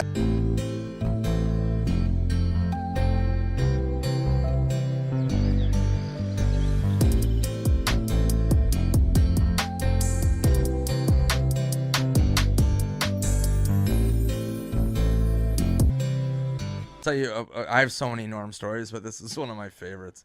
And I was on tour, me, Sandler, Spade, Rob Schneider, and Norm was kind of like the wild card. He would pop in for certain dates. So believe Mohican Sun in Connecticut, and we're backstage. Everyone's in Sandler's green room talking, shooting the shit. And me and Norm are in the hallway hanging out. And I don't know why I did this. This long hallway, and this guy walks in. Way down the hallway, walks in the door. And I'm like looking, and we're always kind of suspicious about people that come backstage. And I go, "I think that guy's a gun." And Norm goes, "What?" And I go, I think that guy's a fucking gun, dude." And he's like, "Oh my God." And he runs into Sandler's room and he goes, "There's a gun. There's a man with a gun." And I was like, No, there's not. There's not. I was, no, I'm joking. There's not. And he goes, No, next to there's a guy with a gun. And Sandler goes, "What the fuck? There's a guy with a fucking gun?" And Spade's like, "Oh no, what the fuck? What's going?" And I'm like, "No, there's no gun. There's no gun. I was making like a joke just for Norm." And Norm's like, "What? How's that a joke?" And I'm like, I don't know." And Sandler was like, "What the fuck is wrong with you?" And I'm like, "I don't know, man." Spade's like, "Yeah, real cool, man." And I'm like, "I'm just gonna go to my room." And Norm's like, Yeah, I thought there was a gun. I'm sorry. Nick said it. I'm like, good Lord. Real And buzzkill. then the guy walked past and it was a security guard. But yeah. So he really did have a gun. He didn't have a gun, but he just looked like somebody that would have a gun. Yeah, well, people use guns for security, man. It was just not a good joke on my part, especially poor Norm. Do you hear my We're only 3 months in. Did you hear my Wake Up Maggie? You know Maggie May? Yeah. By Rod Stewart. Yes, I do. Well, you want to hear my impression of Gordon Lightfoot doing that? First Absolutely. 5 lines Canadian of the hero, song? Gordon Lightfoot. Yeah. She told me your riddle I'll never forget. Then she left with the answer I've never found yet. Wake up, Maggie, I think I got something to say to you. It's late September and I really should be back at school. I know I keep you amused, but I feel I'm being used. Oh, Maggie, I couldn't have tried anymore. I was like he was here. That was unbelievable. He has a very unsexy voice. It only works that time if you have a sexy voice. Where does he rank in the Canadian pantheon? He's pretty high up there. Is he higher than Bryan Adams? Oh, yeah. He's higher than Bryan Adams. You know, I guess the highest is like Neil Young. He's the great-granddaddy of them all. I don't think I knew that Neil Young was Canadian. Oh, yeah, man. I'll give you even a better story, you know, than that. Every story's better than that story. No, but he was, his father, Scott Young, was a sports reporter for the Toronto Globe and Mail. Yeah. And he was one of our better sports scribes, you know. He was a credit to the fifth estate, as they call sports writing. No, but anyways, he was an old fella, you know, Yeah. a tough old bird, but a beautiful writer, you know, as was his son. So he was estranged from his son because he became a hippie. And then one day, Scott Young, at 55, was driving down the 401 in Toronto, and the song came over the radio, Old Man, Take a Look at My Life, that he had written, you know, for his father, and his father phoned him, and they've been close ever since. Isn't that beautiful? Wow. I never knew what the genesis was behind that song. Yeah. Old man, take a look at your life. Emotional. I'm a lot like you are. Wait a Maggie, I could. Okay, whatever. So, I need your love. You free my mind. I need your love. Yeah, you free my mind. Gordon Lightfoot, one of my favorite singers and performers. He's also a close personal friend of mine. Phone him and ask him. He'll tell you. You know, if Gordon were here tonight, and if he dressed himself, and if he played the piano, and if his favorite singer were Rod Stewart, you might hear something like this.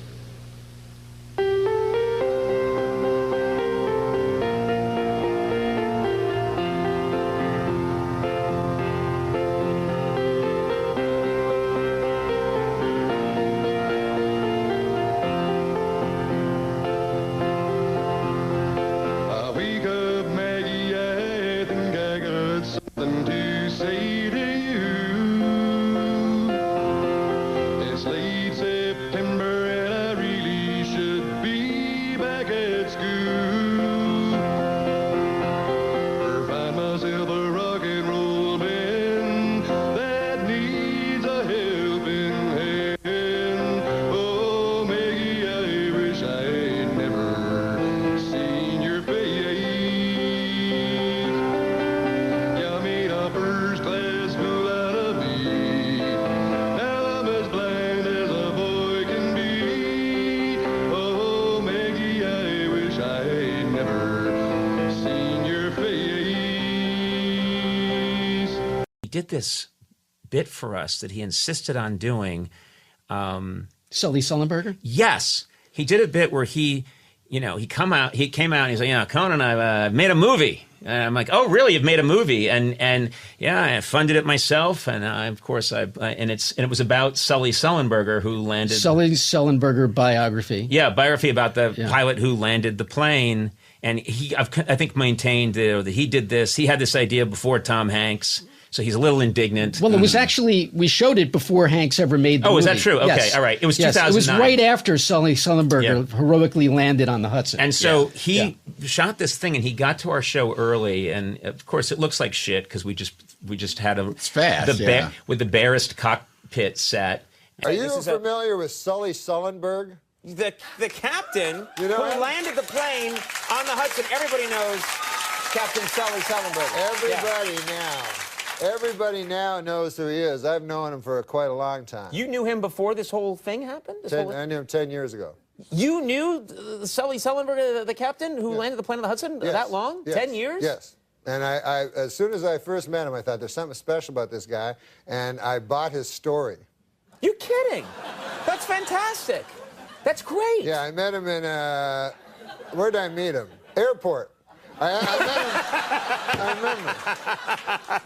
met him. It was a Sbarro's. Uh-huh. That adds up, yeah. And he was getting pizzas. He was getting pepperoni, but anyway, whatever. So To this day, I don't know what that sketch is. Well, it was a dry bit. It was a very dry sketch. It was one of the driest things I've ever seen. So the idea is that Sully Sullenberger heroically landed on the Hudson like around that time. Yeah. He made this movie about Sully Sullenberger, but 6 months it's been in the can. So he was looking for an ending. Yeah. And this guy lands.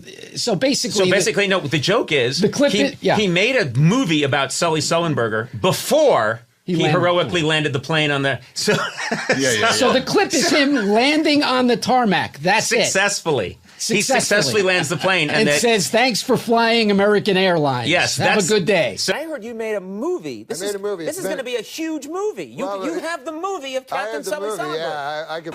But save it up for the thing. Now listen, you know why you're standing up here. I'm just kidding you. I love you. That's why. Hey, you wanna land this? Yeah. Pretty well lands itself.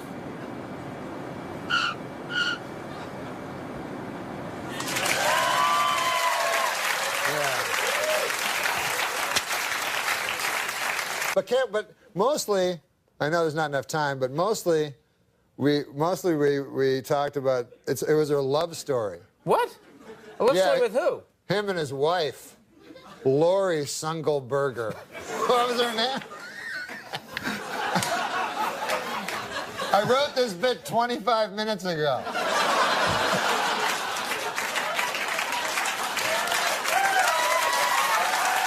You want the clip or should we get out of here? No, we should do the clip. All right, take a look at this clip. Sully, why didn't you give me a seat? Why do I break it here, I guess? A clip, and this must have exciting footage. Well, This story, the end of this story is incredible. When the engines go out and the movie's been in the can for 6 months. You made a movie about Captain Sully Sullenberger, and you finished it before he even crashed the plane on the Hudson, landed Yeah, and it's too bad, man, because I was struggling for an ending for a long time. It's called Sully Sullenberger. Sully Sullenberger.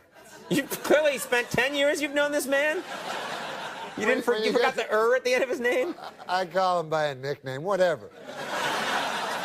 It's called Sully Sullenberger, Airport Pilot. But anyways, I brought a clip. Oh, let's take a look at the clip. Can I say something? Yeah. I play Sully. You play Sully in the movie? We have to see this now. Unbelievably, this was shot before the incident that made him famous, but let's take a look.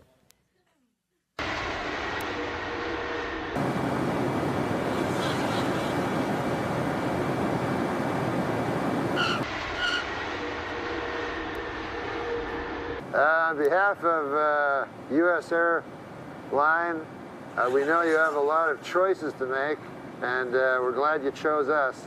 Have fun in Kansas City, everybody.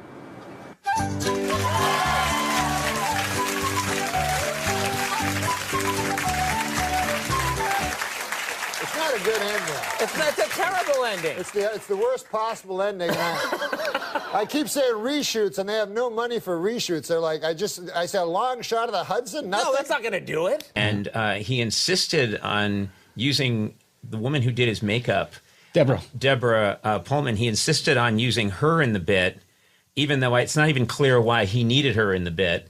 His wife played his wife. Yeah, played his wife, and I have to stand here for the whole flight. I told you it's cheaper.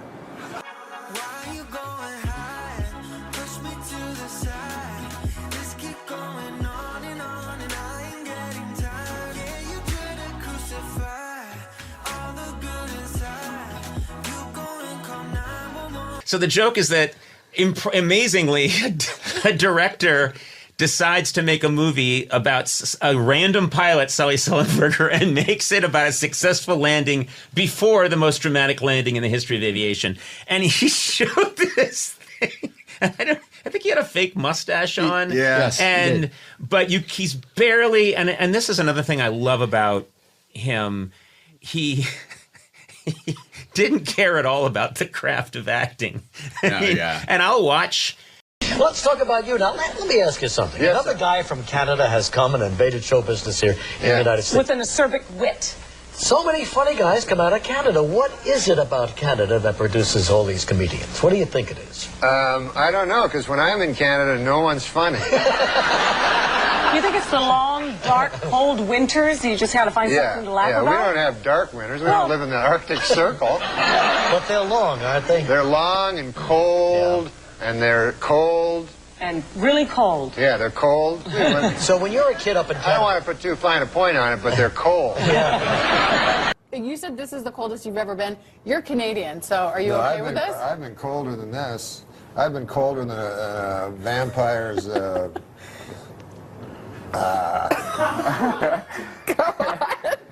on. That's like We're an 8 waiting. a.m. joke. Yeah, we can do it at 7:19. The stage is yours. Are you drunk? Because all you did was ride a cooler and you're sweating. I am. Well, it's hot it's hotter than a $2 Well, he's pistol got like in here. 12 layers on, Yeah, I think. I thought it was going to be really cold. Well, you're from Canada. This should be springtime for you. No, I know I'm from Canada, but I'm still a human being. Like it's not like we evolved differently. I'm from the frozen north. Yeah. Yeah, it gets colder than It gets colder than a... here it comes. Get your finger on the panic button. No, it gets colder than a vampire's demeanor. Okay, that's better. Wow. Surprisingly cerebral. One time I kissed Relic. The Beachcombers? Yeah. Were you on a ferry or? No, that Indian guy from the show gave me some bad heroin. That's not true. No. You made that up. I didn't make that part up, but I did have a long kiss with Relic. For a show or just party? Yeah, no, I was supposed to be on the Beachcombers. Right, that would have been awesome. With Jackson Davies, too? Yeah. Yeah. And turns out I was never going to be on the Beachcombers, and I was just going to be in Relic's hotel room. What, were you in Vancouver? Yeah, I was in Vancouver, and I'm like, this is going to be the greatest. I'm going to be, I was supposed to be like the new breed of the Beachcomber and everything. That's what Relic said. So this is a next generation Beachcomber thing? Exactly. Okay. Beachcomber, the next generation. Relic was supposed to be the executive producer, and he'd make occasional appearances. This is what he told me in his hotel room. Come on. This didn't happen. No, it didn't happen. Okay. I got to read this book. Sean. Hey, I should put that in the book. You should. I know there's a couple generations maybe between you two as comedians. Looking at a couple. Watching Norm over the years and some of the characters, what's it like being alongside one of the best? Oh, it's great. I mean, I love Dirty Work, and I love Saturday Night Live. And then I worked with Norm. He was my boss, my first boss in Los Angeles. Yeah, Sean's awesome, man. Future of comedy. If you show this clip like 10, 20 years from now, you're going to go, who's that old guy talking about, who the hell is Relic? Oh, I love that I'll story. be like Relic, and he'll be like me, like 20 years. When you look at this in the vault. In Canada, it's different. Like here in the States, you vote for the president, maybe you vote for the wrong guy, a war happens. Right. In Canada, it's not like that. You go, like, what's the big thing? Should they make that bridge? Right. That's the biggest. Yeah. So it doesn't really matter. So it's, you know, It's too much we're pressure. very inconsequential, Canada. Yeah. Last time I performed here at the Just for Laughs Gala was 25 years ago, and I did so well, they invited me back. So that was nice.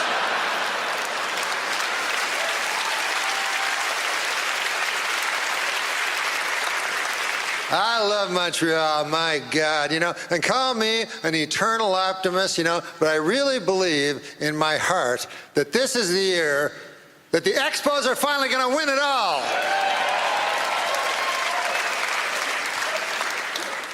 Montreal, famous for a lot of things, you know, one of them being the greatest strip clubs in all of the world. Yeah. Last night, are you aware of Club Super Sex?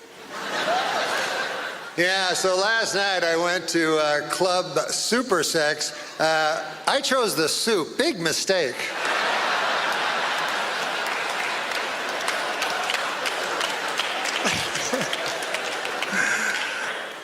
Hey, big election coming up, and in Canada, this is the difference in elections in America and Canada, is elections in America mean something. You vote for the wrong motherfucker, the world blows up. I don't need that on my hands. Whereas Canada, you know, it's always like, well, what's your view on the bridge? I say keep as it is. I don't think they need to clean that up. That's fine.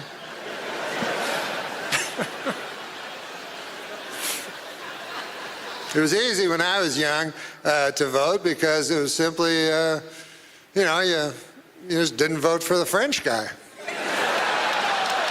It couldn't have been an easier choice. As a matter of fact, I almost feel like coming back this fall just as an homage to my late father and not vote for Trudeau. My dad did not like Trudeau. Trudeau was my hero, though. I loved him, you know. And since I've come back, I've been watching the news and everything. I've been seeing Justin, you know. And I thought, by God, you know, this Justin kid, he must be brilliant because his father was Pierre Elliott Trudeau. But then I forgot, he's got a mother. So that's kind of evens everything out. You know, what's also different in American and Canadian elections? In America, you get to vote for the President of the United States, and in Canada, you vote for some motherfucker who lived down the street. In your riding. Whatever the hell that is. So then, that guy, he goes to the House of Parliament, you know, and he's like, oh, wow, this is big. And then the speaker's like, all right, well, what are we going to talk about? Anybody want to bring an issue? And then your guy's like, yeah, I just, our bridge ain't looking too good. The speaker's like, what the fuck are you talking about? I go, no, I'll sit down. Sorry about that, I just... I'm scared of letting go, go. I'm scared of letting go, go. I'm scared of letting go. I'm scared of letting go of everything. Scared of letting go. Thank you and good evening. I'm Norm MacDonald, and I could not be more excited to be here. You know, when I was asked to host the Canadian Screen Awards, I called my good friend Chris Rock, and I said to him, I've got some great news, Chris. I'm going to Canada. And he said, I've got some great news, too. I'm hosting the Oscars. What are you doing in Canada? And I said, you know, visiting some family, friends. the usual. We're coming to you live from Toronto, or as you cost-cutting location scouts call it, New York City. Never has there been such an assembly of great Canadian talent in a single location that did not have to be zambonied first.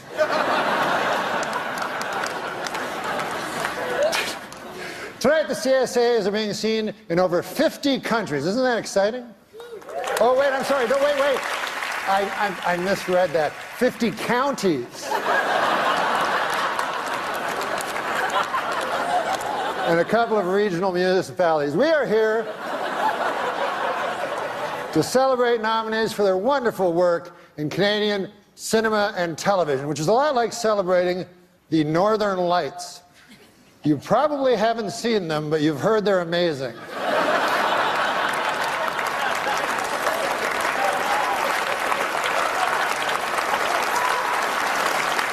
We have a lot to celebrate in our industry. Amongst the TV shows nominated tonight are Amazing Race Canada, Big Brother Canada,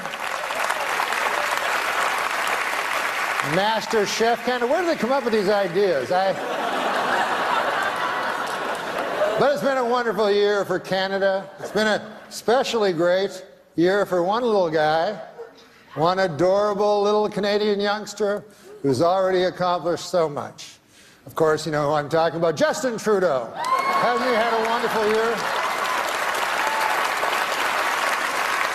It's been a busy weekend getting here. We lost an hour. As you know, daylight savings time went into effect last night.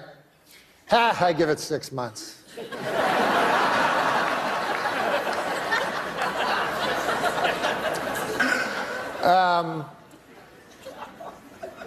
Well, we're going to start the show, but I was... It hasn't started yet. You didn't know. I saw a wild look of alarm cross your eyes.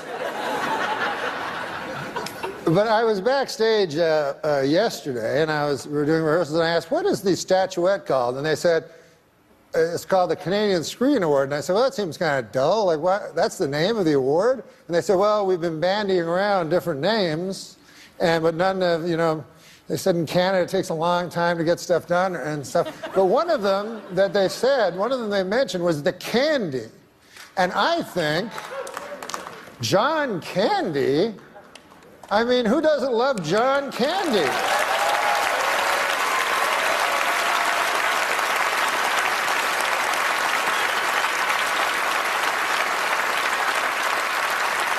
So of course, this statuette should be called the Candies. So what I'm asking you to do is, if you are a presenter, ignore the teleprompter and say, the candy goes to. And if you are lucky enough to win one, go, I want a candy. What do you think of that? Can you go along with that? Excellent. That would make us a better nation.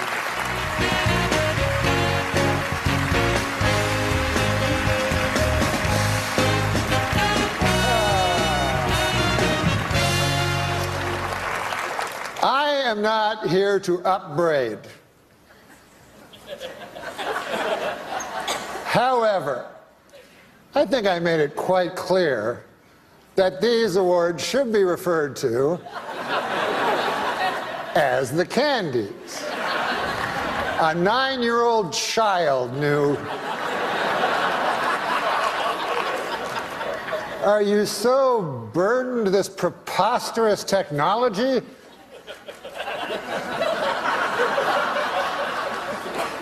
So I would like not to see that again.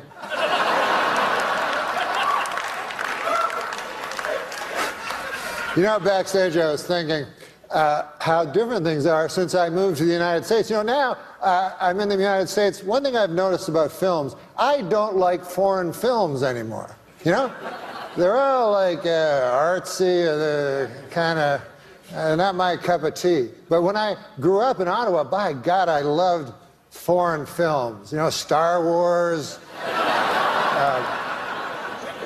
Smokey and the Bandit. Do you remember that one?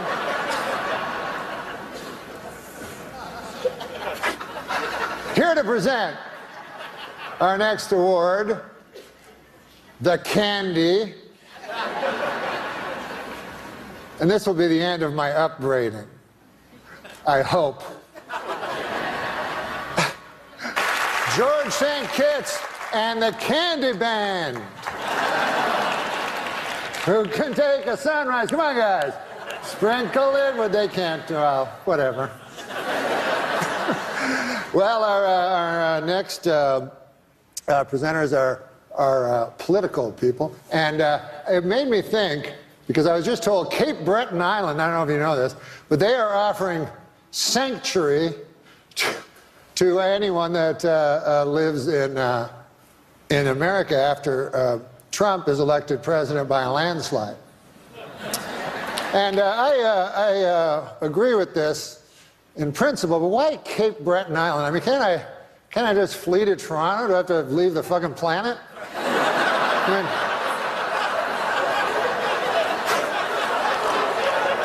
I just go to Baffin Island while I'm at it. All right, now welcome to the stage, two Canadian. Oh, the Candies are going great so far, aren't they? I would like to say to Eugene Levy that there's no reason to be ashamed of your son. My son only this morning punched me in the chest really hard.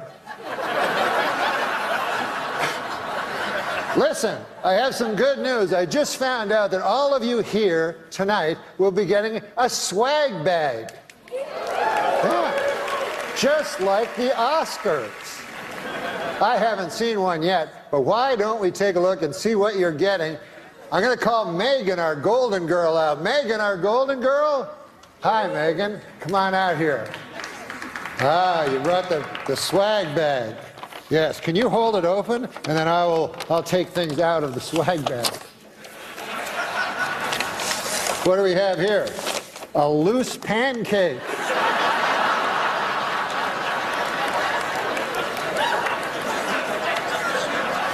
What else we got here, Megan? We got, oh, this looks cool. It's a CD, you know what they are, of Nelly Furtado singing all the national anthems.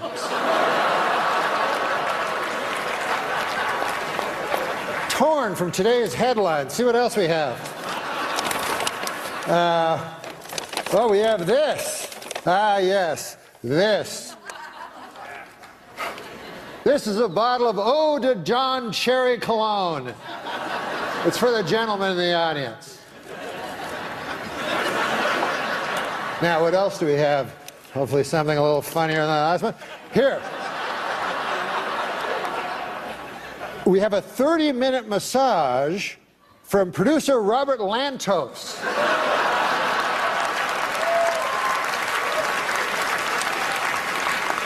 Don't try to go for 50. You only can hit 30. And then what else do we have here? Oh, a curling stone. You know what these are made of? I always took them for granite.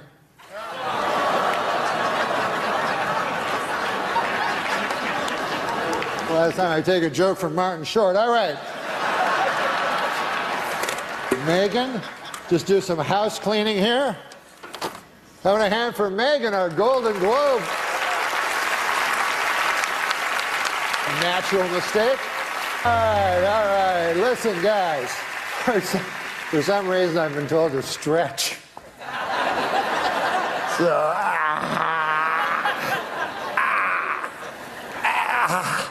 oh, I've never tried that before.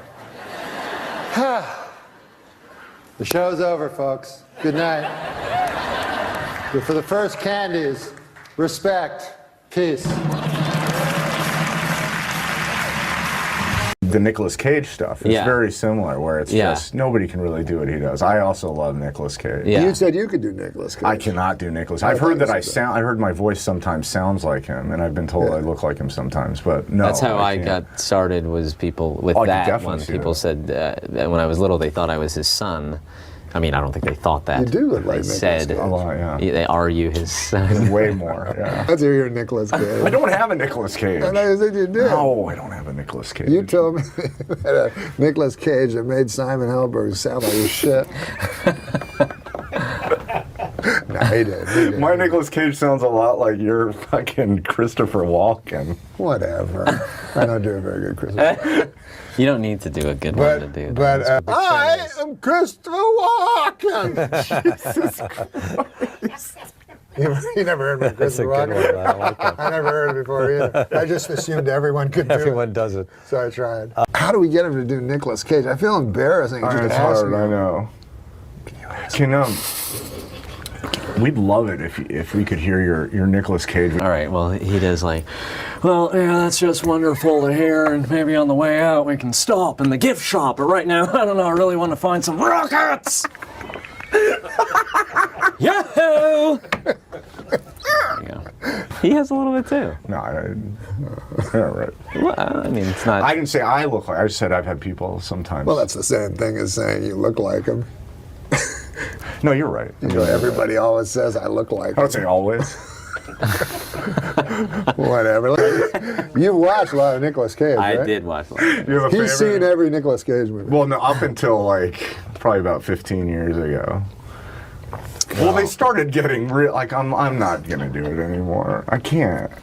He was great. He's either the greatest actor in the world or the worst actor in the world. Leaving Las Vegas. Yeah, that was a great one. That was like when it. Then it was the divide came, I think, when he did The Rock, and you were sort of like, okay, I'll accept this Michael Bay, like I'll accept this because maybe you're self-aware, but then he did Con Air, and he had that mullet and a southern accent, and it just like all went downhill. No, you nailed it. That's exactly when. Started buying islands. He spent all his money on stuff. I like islands. Islands? I think plural. Wow. How much did I heard he already bought his gravesite or something, and I thought it was like a pyramid.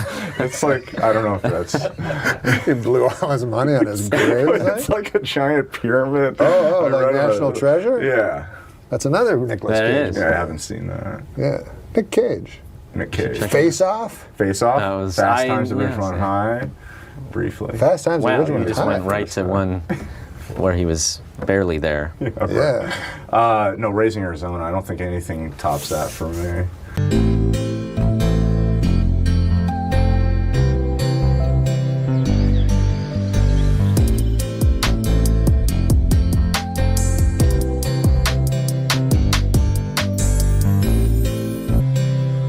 You have to put it in the right file, according to alphabetical order. A, B, C, D, E, F, G, H, I, J, K, L, M, N, O, P, Q, R, S, T, U, V, W, X, Y, Z.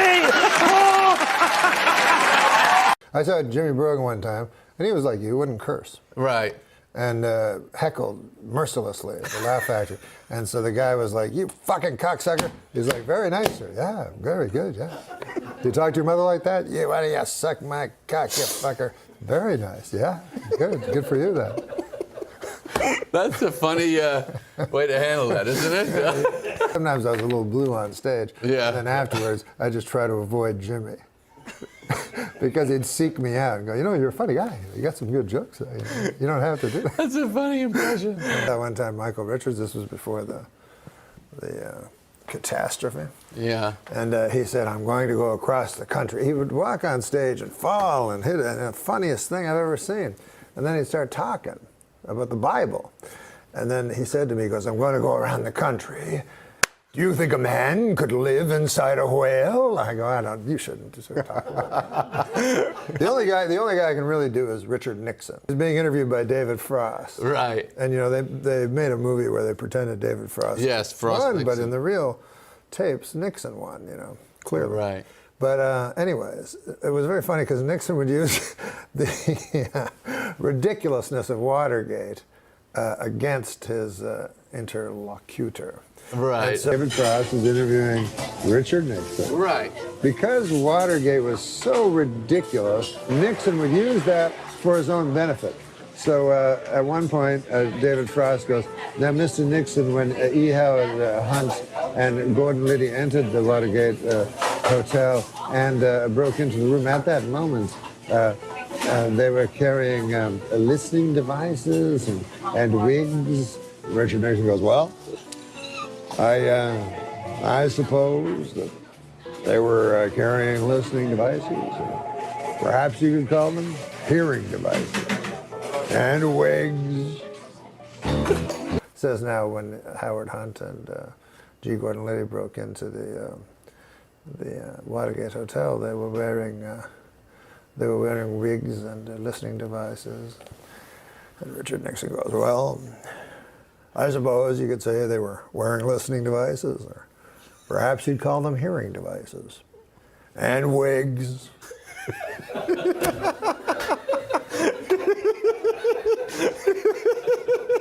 I never knew that you had such a flair for impressions. They're really, really good impressions. I don't do impressions, but I just... And the Jimmy Brogan, I've never seen anybody do Jimmy Brogan. That was great. I love the Jimmy Brogan. I went to Rodney Dangerfield's club when I was in Century City in Los Angeles. He opened one. Yeah. For a short time. Oh, I didn't know that. Yeah. And so the comics would come up, and then after the comics came up, he'd come up. And he'd be wearing his pajamas half the time. Right, yeah. And so he'd take questions from the audience. It was funny because most of the questions were jokes, but then suddenly he'd be honest. So they go, how's your dog? Oh, you kidding, Viddy Moomba, last week he said he had 4 cases of VD. He's all right now, But it's like, how's your dating life going, Rodney? Are you kidding, I need your love. You free my mind. I need your love. Yeah, you free my mind. And still in line. This is what I saw one time. It was the day he got married. He stopped at the Improv to do a set. His wife was in a wedding dress, and he introduced her. Come on. Yeah, he said, they give her a hand. I just got married, all right, okay? And the woman stands up in a fucking wedding dress, and everyone claps, and then he goes, she's no prize. He goes, she says, we have so much in common. I said, I don't like to suck dick. And now she sits down. It's her wedding day. But anyways, so I see Rodney, and he's taking questions from the audience. And so they ask him about his doctor. So he says, Vinny Boombaz is doing all right. Asked about his kids. Nothing, no respect at all. He says, one guy says, when are you going to do your next movie? You tell me, you cocksucker, motherfuckers. Everyone's like, what? Motherfuckers won't give me a movie after fucking Harry Basil. Are you kidding me? Like her. Another terrific impression. Fantastic. I love it. Your last Letterman with the World War I and II bit. I have never heard more comics talk about a bit. And I heard that you put a lot of work into that. Goddamn right I did. But didn't he do the Hitler bit too about it? Where Germany challenges the world. And then they fought the world again. Yeah, those are isn't Hitler a comedy killer, though? Wouldn't that be one of those things? That No, you kidding me? Well, Hitler's like, there's no comedy killer nowadays. You know what I mean? Not anymore? I feel like just the opposite. I feel like there's almost fake shock sometimes where it's like people, you know what I mean? So it's like, that's almost like a comedy helper in some ways. Right. Not the way Norm did it. That was a different bit. But he had a great joke about I don't know if you guys are here. He goes, I got no problem with, North Korea. I never lay in bed. They try to scare you on the news, He goes, but I never woke up North Korea. I hope they don't get me, And nobody really laughed, but did you hear Letterman cackling in the background? And you realize it's just with Norm, it's all, you are being fucking played. When you think he's bombing, it's all a big setup to the fucking, in a year, he's going to have the perfect special ever. You might as well sit with Norm and just keep a smile on your face because you don't know where you are in the joke. There is one country that worries me, though. Not Iraq, not Iran, not North Korea. The only country that really worries me is the country of Germany. I don't know if you guys are history buffs or not, but... Well, I did see that Norm was Letterman's choice to be his last stand-up. I thought that was pretty. That was neat. a funny bit too about that was great. World War II. Well, which one? The funniest bit I thought of Norm's that he said was how your phones change everything now. Right. That is a picture. He's got one grainy picture of his great-grandfather, like separating the hogs on the farm. Right. But now, because everybody's got a phone right now, somebody from years from now, here's 1 million pictures of my great-grandfather doing everything in their life. And Norm's face when he did his grandfather, Yeah, so he's just horrified that someone's taking his picture, like, just looking like in shock, like, don't take my picture. Yeah. Oh, that was a great bit. I got a picture of my great-grandfather. The thing took 6 hours. Take your picture, and there's a picture of my great-grandfather, one. They only had, every guy had one picture back then. And it's just him like.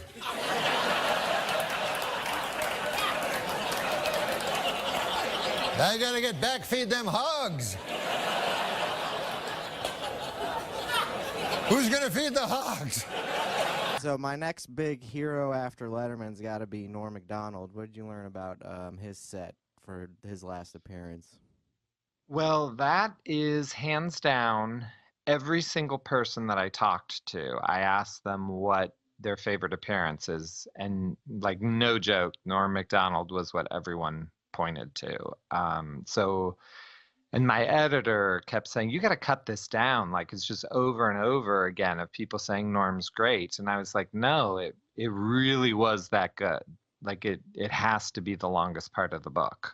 Nice. Now I'm really going to get the book. That's awesome. And so Jerry he was Foley lying to you before. Now he's really gonna yeah, now. And well, that's because I said I never send them for free. So now it's like, I mean, I know I'm supposed to. It kills my publicist. We're off topic already. But my publicist keeps saying, you know, like, Iowa station wants to do a thing. Send him a book. And I'm like, what? I have to pay for those. Anyway, back to Norm.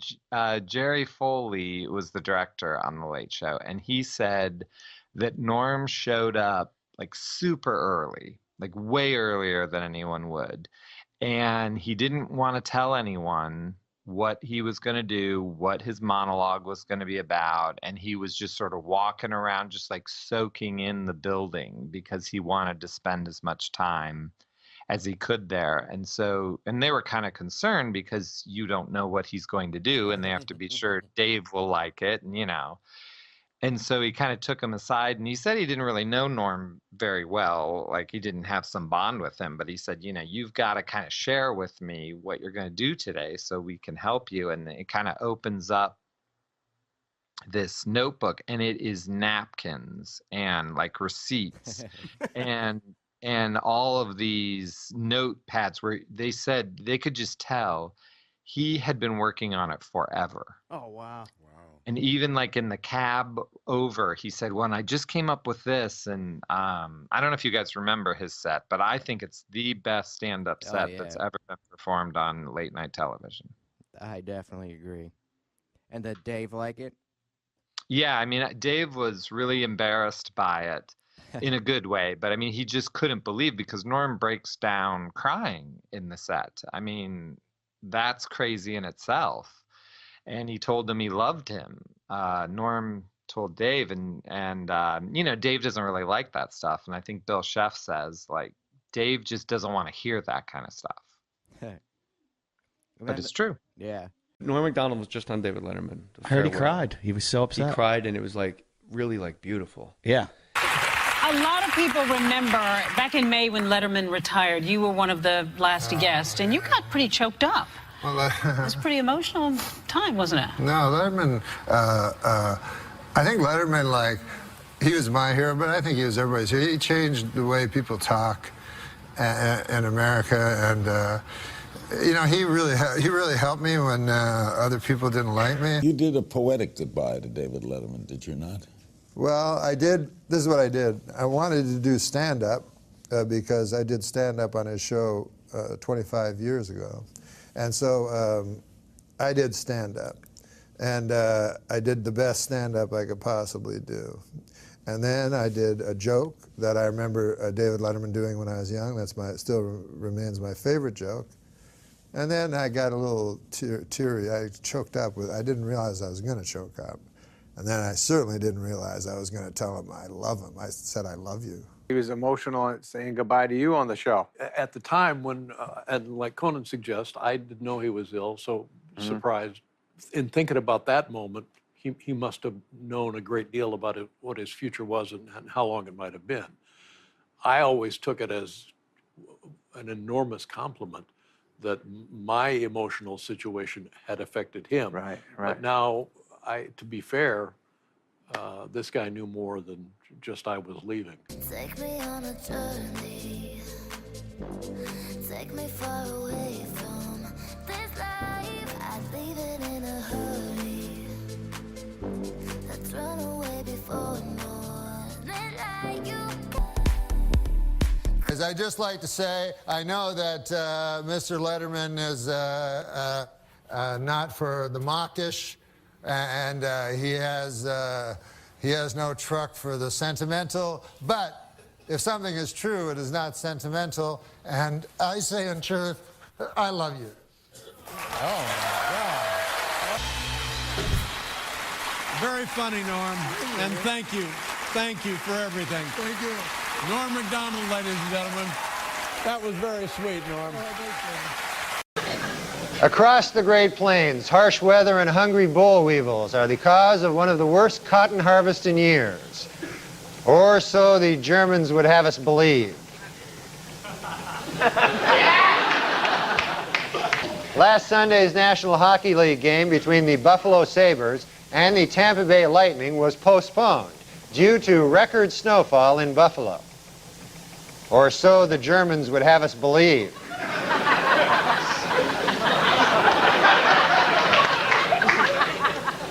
This year's lack of snow in Alaska could help generate a surplus of moose next year, because deep snow makes it harder for moose to search for food, which leaves them more vulnerable to wolves. Or so the Germans would have us believe.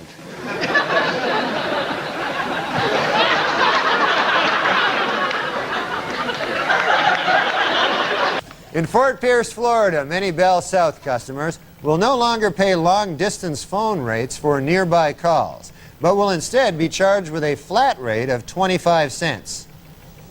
Or so the Germans would have us believe.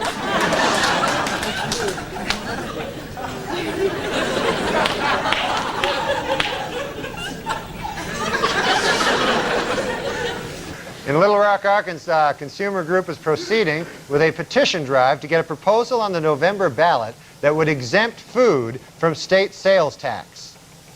Or so the Germans would have us believe.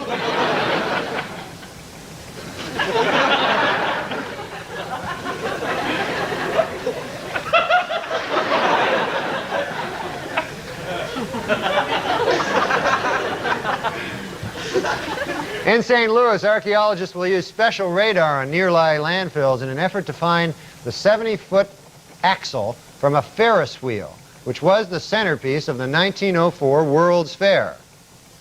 Or so the Germans would have us believe.